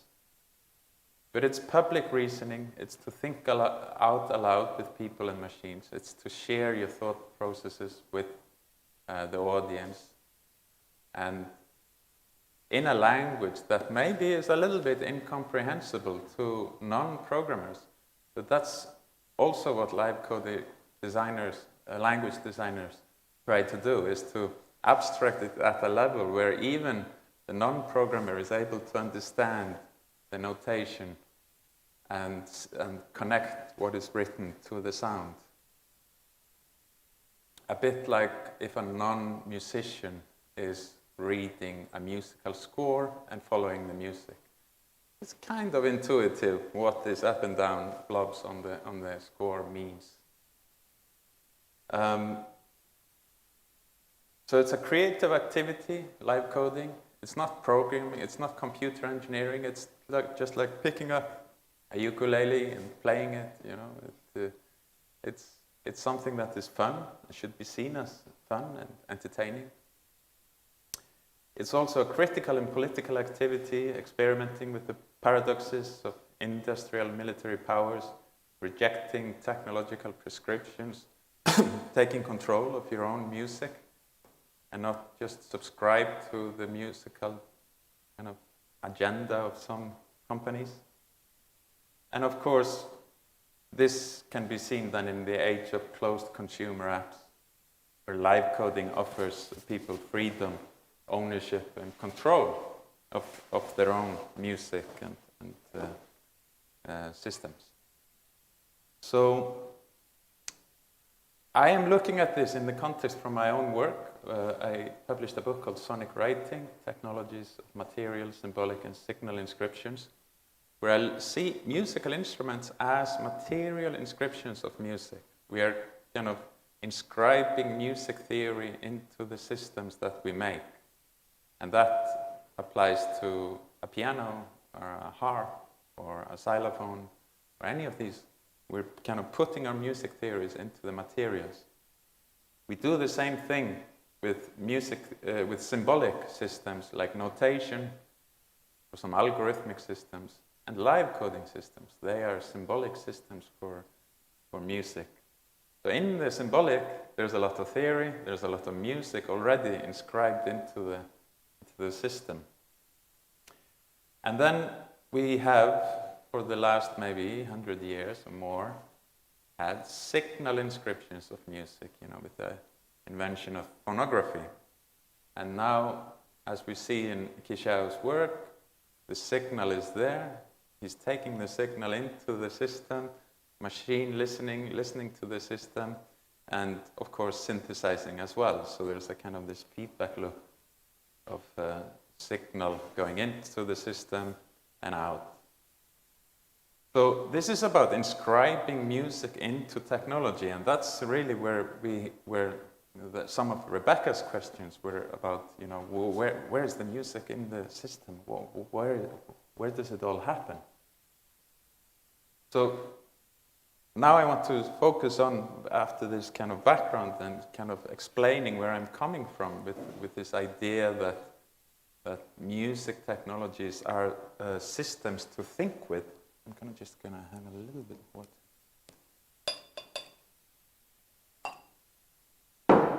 So musical instruments are tools to think with.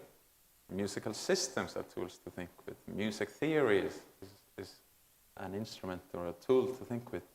We can see here that the contribution are kind of an intervention into the material, symbolic, and signal mode of inscriptions in musical instruments, with a particular focus on collaboration.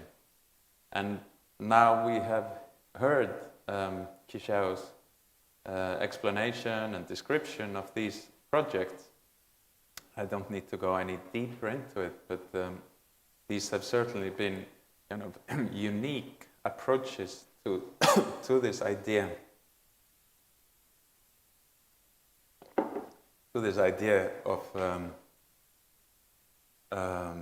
the system and the inscription and the kind of unique character and possibilities of a specially designed, idiosyncratic maybe way of thinking about music.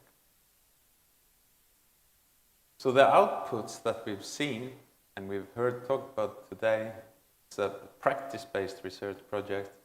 I find the projects themselves of outstanding quality, and they contribute new knowledge to the field of live coding and computer music in general. The human-centered focus in computer music language design is commendable. There's a good choice of languages and frameworks. The 5 peer-reviewed research papers are well written and give a good summary of the project. The design decisions are taken and the technical implementation. The papers and performances have been featured in top conferences and venues in the field. And the dissertation is generally well written and provides a good cover for the papers. We have a very substantial work here to look into, both code that we can try out and play with, and the kind of papers about it, and the cover that summarizes everything around those papers. So I'm going to move to the questions. And we have, there are only 7 questions, and I'd like to kind of talk a little bit about live coding. You have a strong background in live coding, and you're presenting 3 systems here. So it's a unique approach. But what do you think are the key problems in contemporary live coding practice, and how does your work address those problems? That's a very interesting question. And thank you for presenting the background. And I think maybe first I can add a little bit to the background you covered. I believe that, like, considering the history of music making, why I'm so interested in live coding is that I believe that live coding is probably the only way that we can have a shared space. So it's quite difficult for previous physical instrument players to play on the same instrument. Maybe the piano can be an exception, but live coding is really make this collaboration really happen naturally. So we can just write the code together, like using Google Doc, and share it on online screens.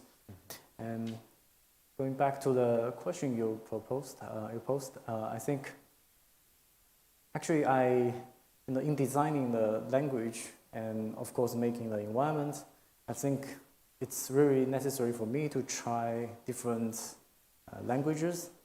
And what I found most problematic is that sometimes we often, as I covered in the trial lecture in the morning, I found that many people would start just from the top-down perspective, and they simply try to choose one syntax or design some rules and try to map it to the audio engine.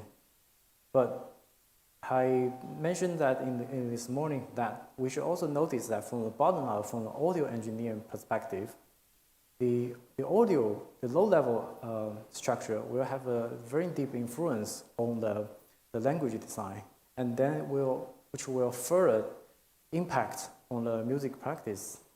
So I think it's really need to consider that part. And sometimes when we try a new language, I think we should also consider how the users can approach that.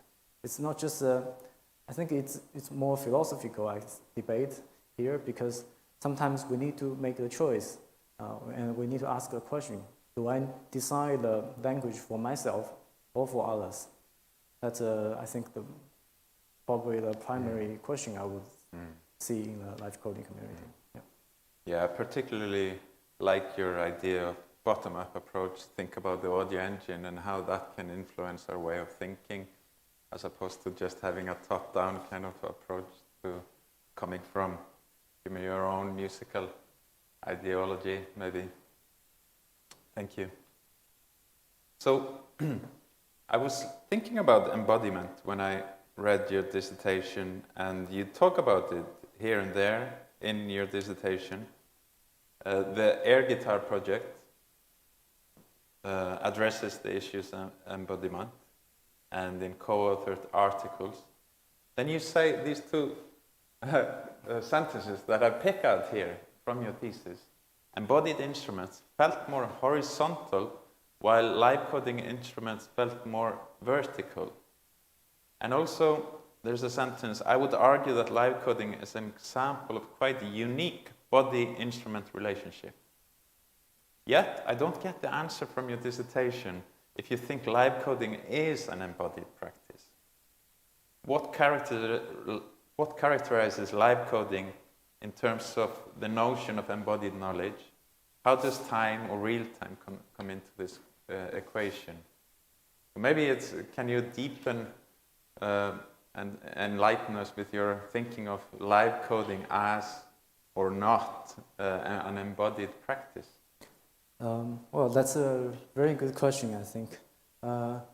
And actually, there are a lot of experts here in Ritmo Center who have a lot of researchers on embodied cognition. And I still remember one of my colleagues, Simon, his work suggests that professional physical instrument players tend to think less than amateur players.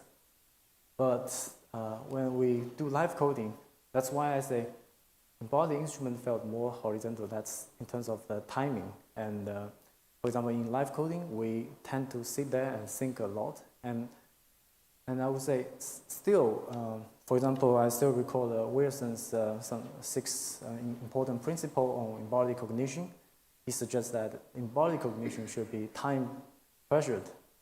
So we actually, in live coding, we can think a lot, but on the other hand, we are still under pressure of timing, because if we sit there and don't do anything, the audience may complain. Mm-hmm. Yeah, and so that's why I say live coding is a mixture of embodied instrument, embodied and disembodiment. Mm-hmm. And we can also think that, for example, in live coding, we can actually create an embodied instrument. For example, we can call an API to open the webcam and do something to the webcam, but maybe according to some strong definition of live coding, maybe that's not counted as pure live coding, music making. And coming back to the question, I think perhaps there is I think where we, actually when I was reading, for example, Mark Lemon's Embodied Music Cognition book, I tried to search for a keyword live coding and I don't find anything there. So as a live coder, I think it's our responsibility to, for example, to do more empirical researches on that. So for now, maybe I cannot say that whether live coding is embodied or not, because I think some empirical data, for example, we can record some signal, how the brain activity with some professional live coders. We can analyze like how much they think during a performance, and with those data, we can say that whether live coding is embodied or not. That's my thought on that. Yeah, I agree. I think it's really an open question. Yeah. It also has a lot to do with how we define the term embodied, because is thinking not embodied, for example, an embodied activity?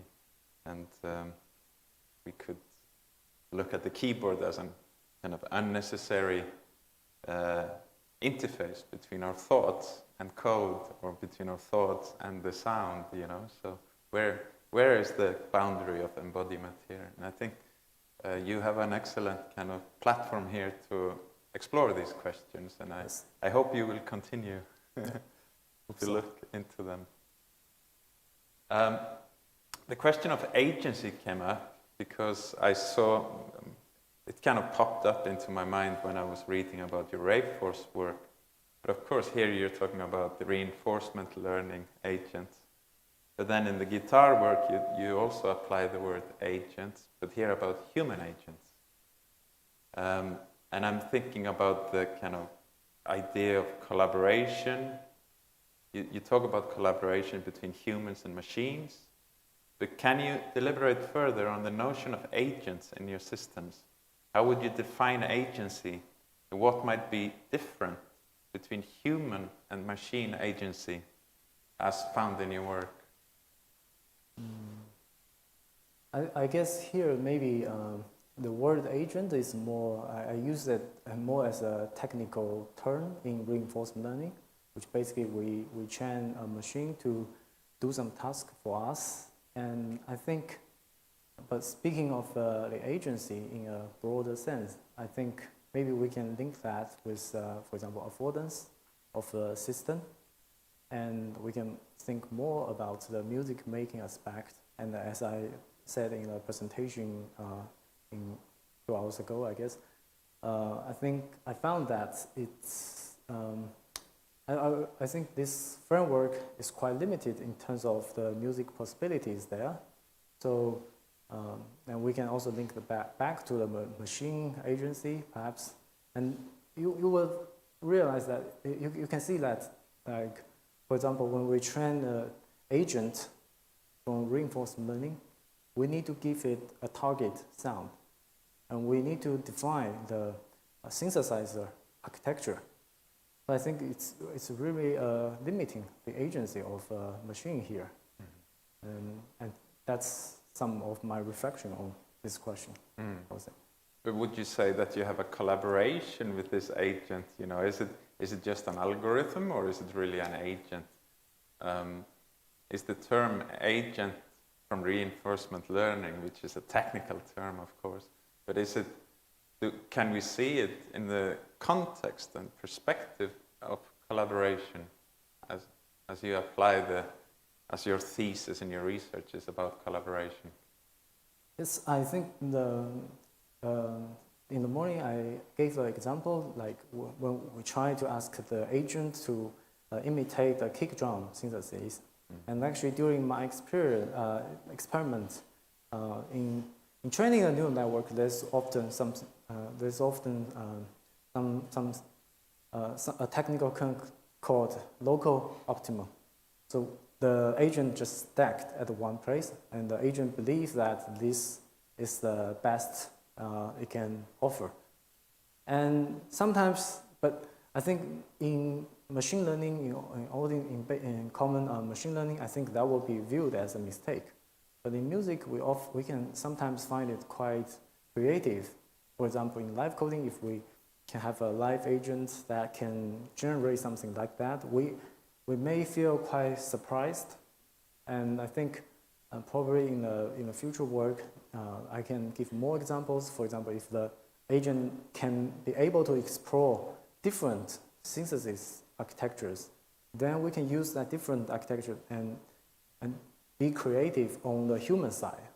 That's why I say, that's what I see the collaboration between human and machine in the future. Yeah. Thank you. And now we come to this collaboration question. You already presented your 3 research questions in a slide, but it was really particularly the research question number 3. We talk about new collaborative paradigms and what they can bring to the design of computer music systems. So I'm interested in what collaborative paradigms you have explored. Can you describe these paradigms, and how do they influence performance practice? I think as I put in the thesis, I come up with, for example, the horizontal relationship and the flat relationship between each collaborators, and I use time as a dimension to separate these different relationships. And I think since the technology is keeping evolving, and I think perhaps in the future there will be more examples and technology products that reveal some new relationships in terms of collaboration. But what I found is that we can always use the time as a scale, as an analytical framework to describe different relationships we found in collaboration. And putting that into music making, and I think we can link that with the risk and also about the control in music making and in music performance. And I think however we design the collaboration in the future, these are the most important elements we should focus and reflect on the design. Yeah. I would think that if you have a research question like this about collaborative paradigms, what can they bring? You would have some kind of a typology of collaborative paradigms, like human to human, human to machine, machine to machine, machine to human, machine, and all kinds of kind of a typology, or even as you were talking about earlier, the difference between collaboration and interaction, perhaps co-playing or entanglement or whatever, so there are these kind of typological kind of parameters that you could describe different collaboration paradigms with. Did you consider in your work to develop such typology of collaborative paradigms? Do you think it's there, latent in your work? I guess I've mentioned the human-human collaboration and human-computer collaboration, and perhaps I also mention a little bit about network, about a complicated relationship we can find in the music making process. But I definitely agree that this thing is some weakness of the thesis, maybe that I should do more in the future. And I do believe that this whole research of my thesis is a beginning rather than an ending. So I think that's something I will work more. Yeah. I think it would be really interesting to learn more from you about these issues. So that would be really good if you continue that exploration.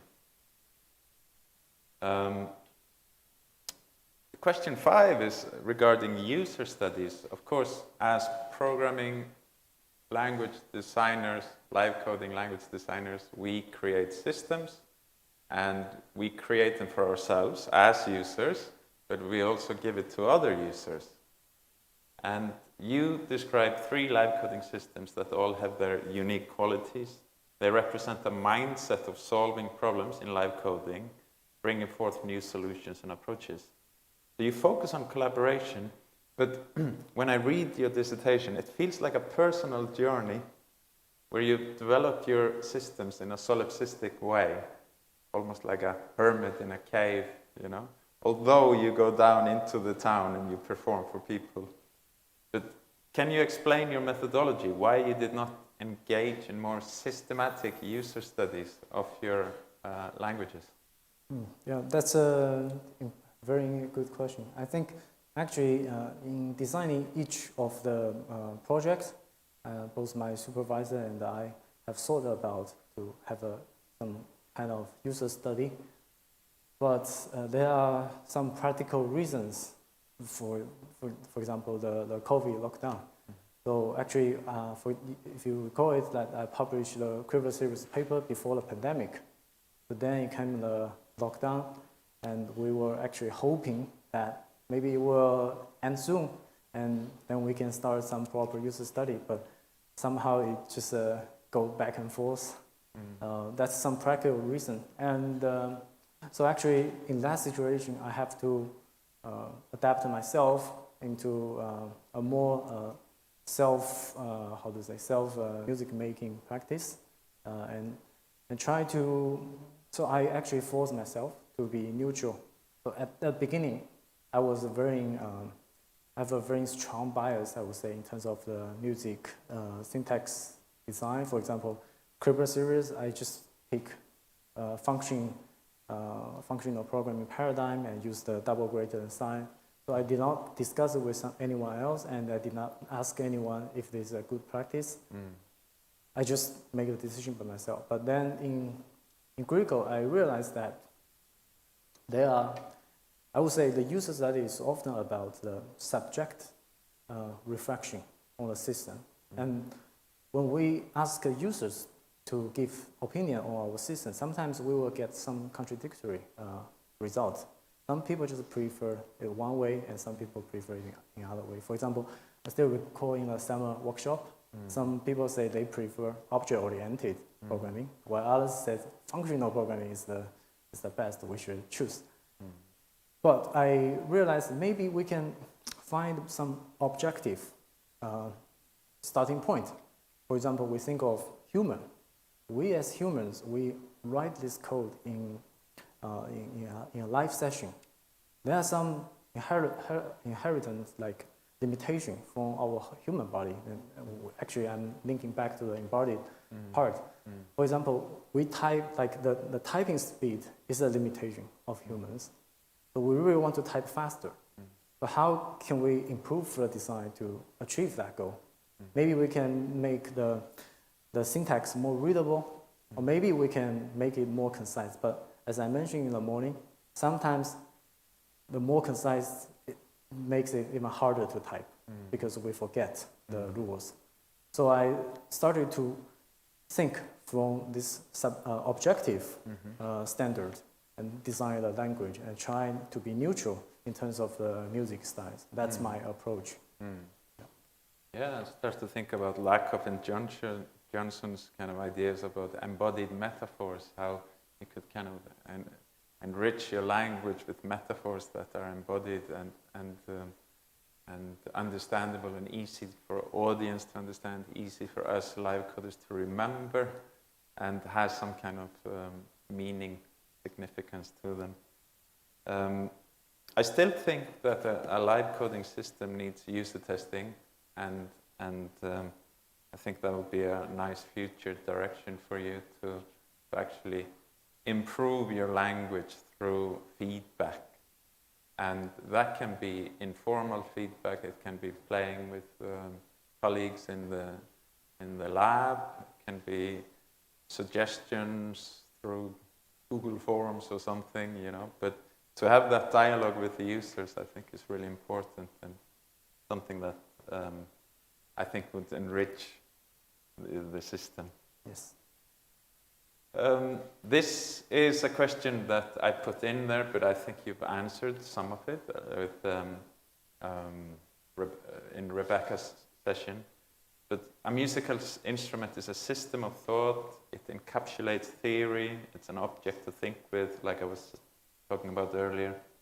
The live coding languages are paradigmatic here. They provide the vocabulary, semantics, and systems for us to think with. Syntax, sorry. They are our notational languages when live coding music.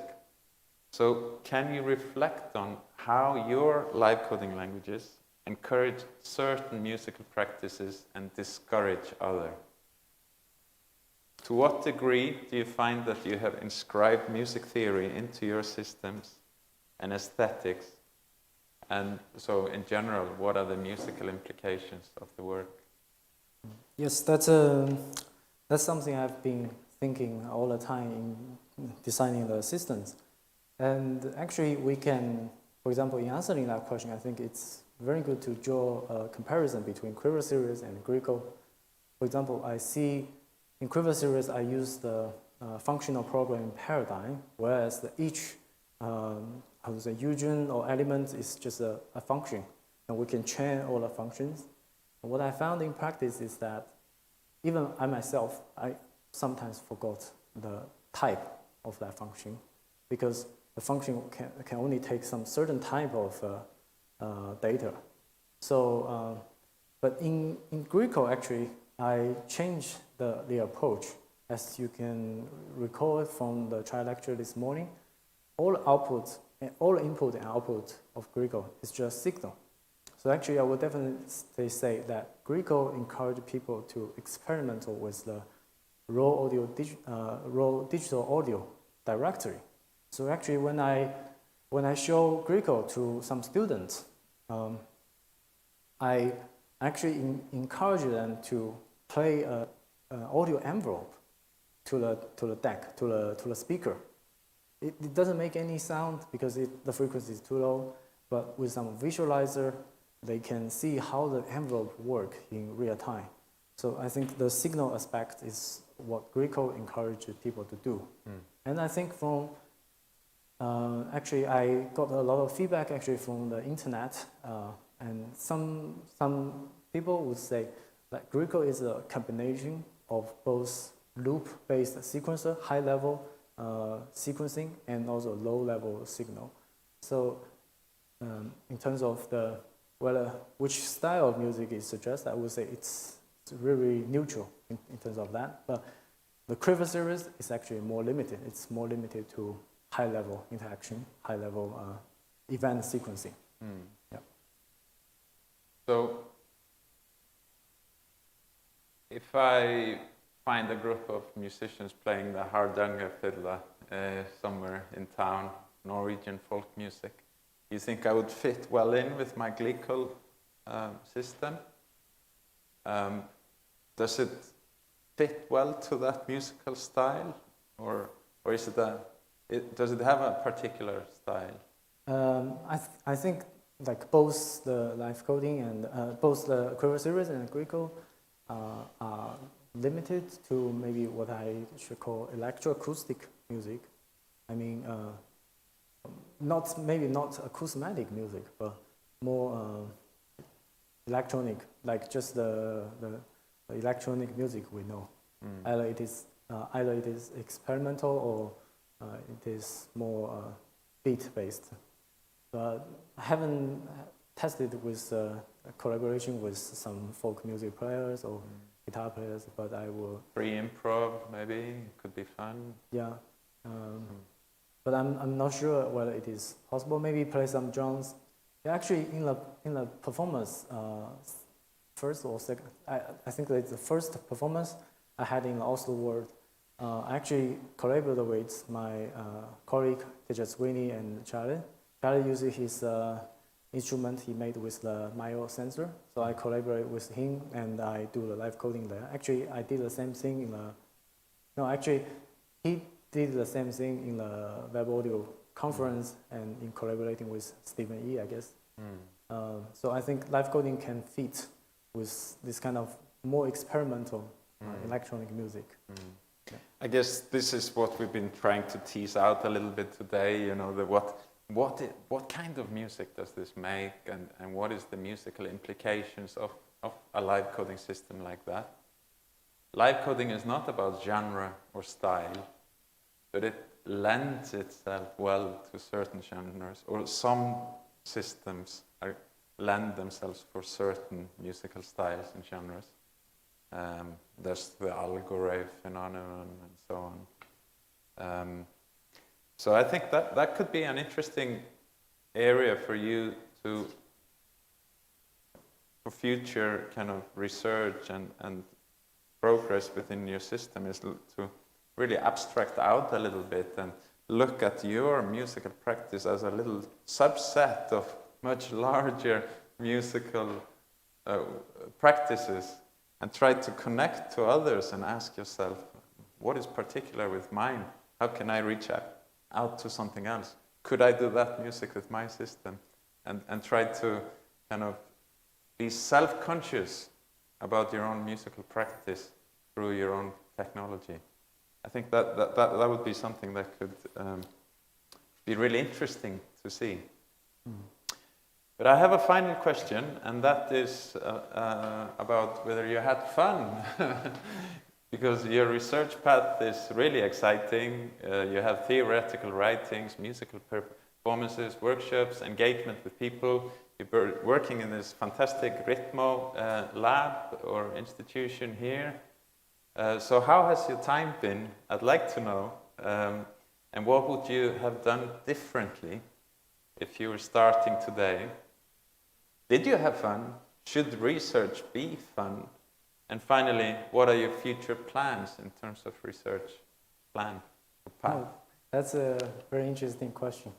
I think reflecting my time in Ritmo, I would say when I started this journey, I was really thinking about what Ritmo means, what rhythm means in music and in live coding. Actually, as some phrase of my research, actually, I really want to investigate how the rhythm can be influenced by the language design, because we are actually playing around with the patterns there.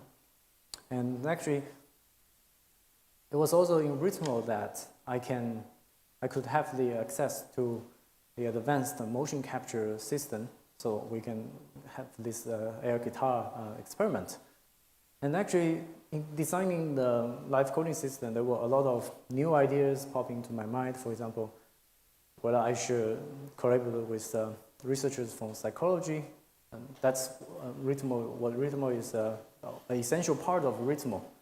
For example, we can have that kind of equipment in our brain, and try to analyze what we think. And also, I think one of the motivation to develop some low-level audio stuff is to build a platform for future researchers.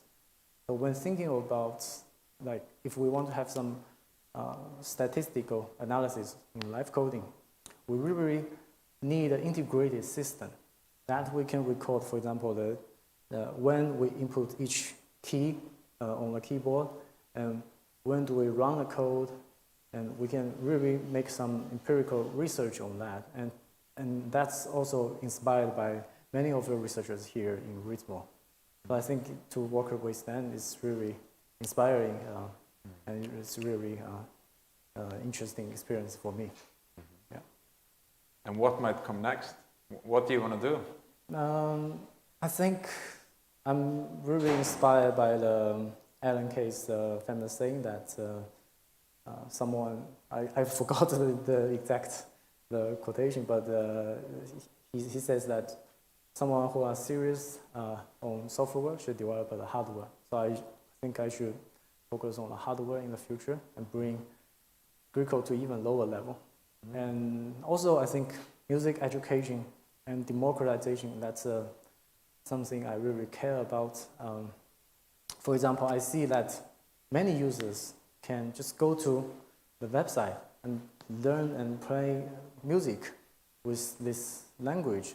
And I really feel that it's a new way to democratize music. So it's free, it's open, and I think the language, now it's limited to English, but maybe in the future we will have more translations into other languages.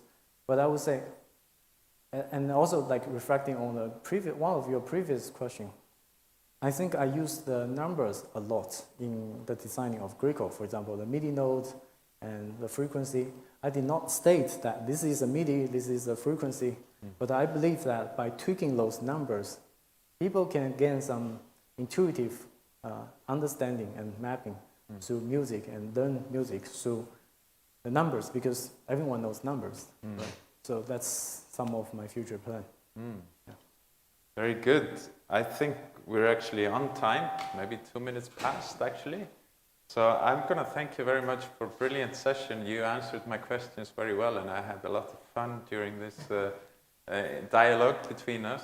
So thank you very much. Thank you.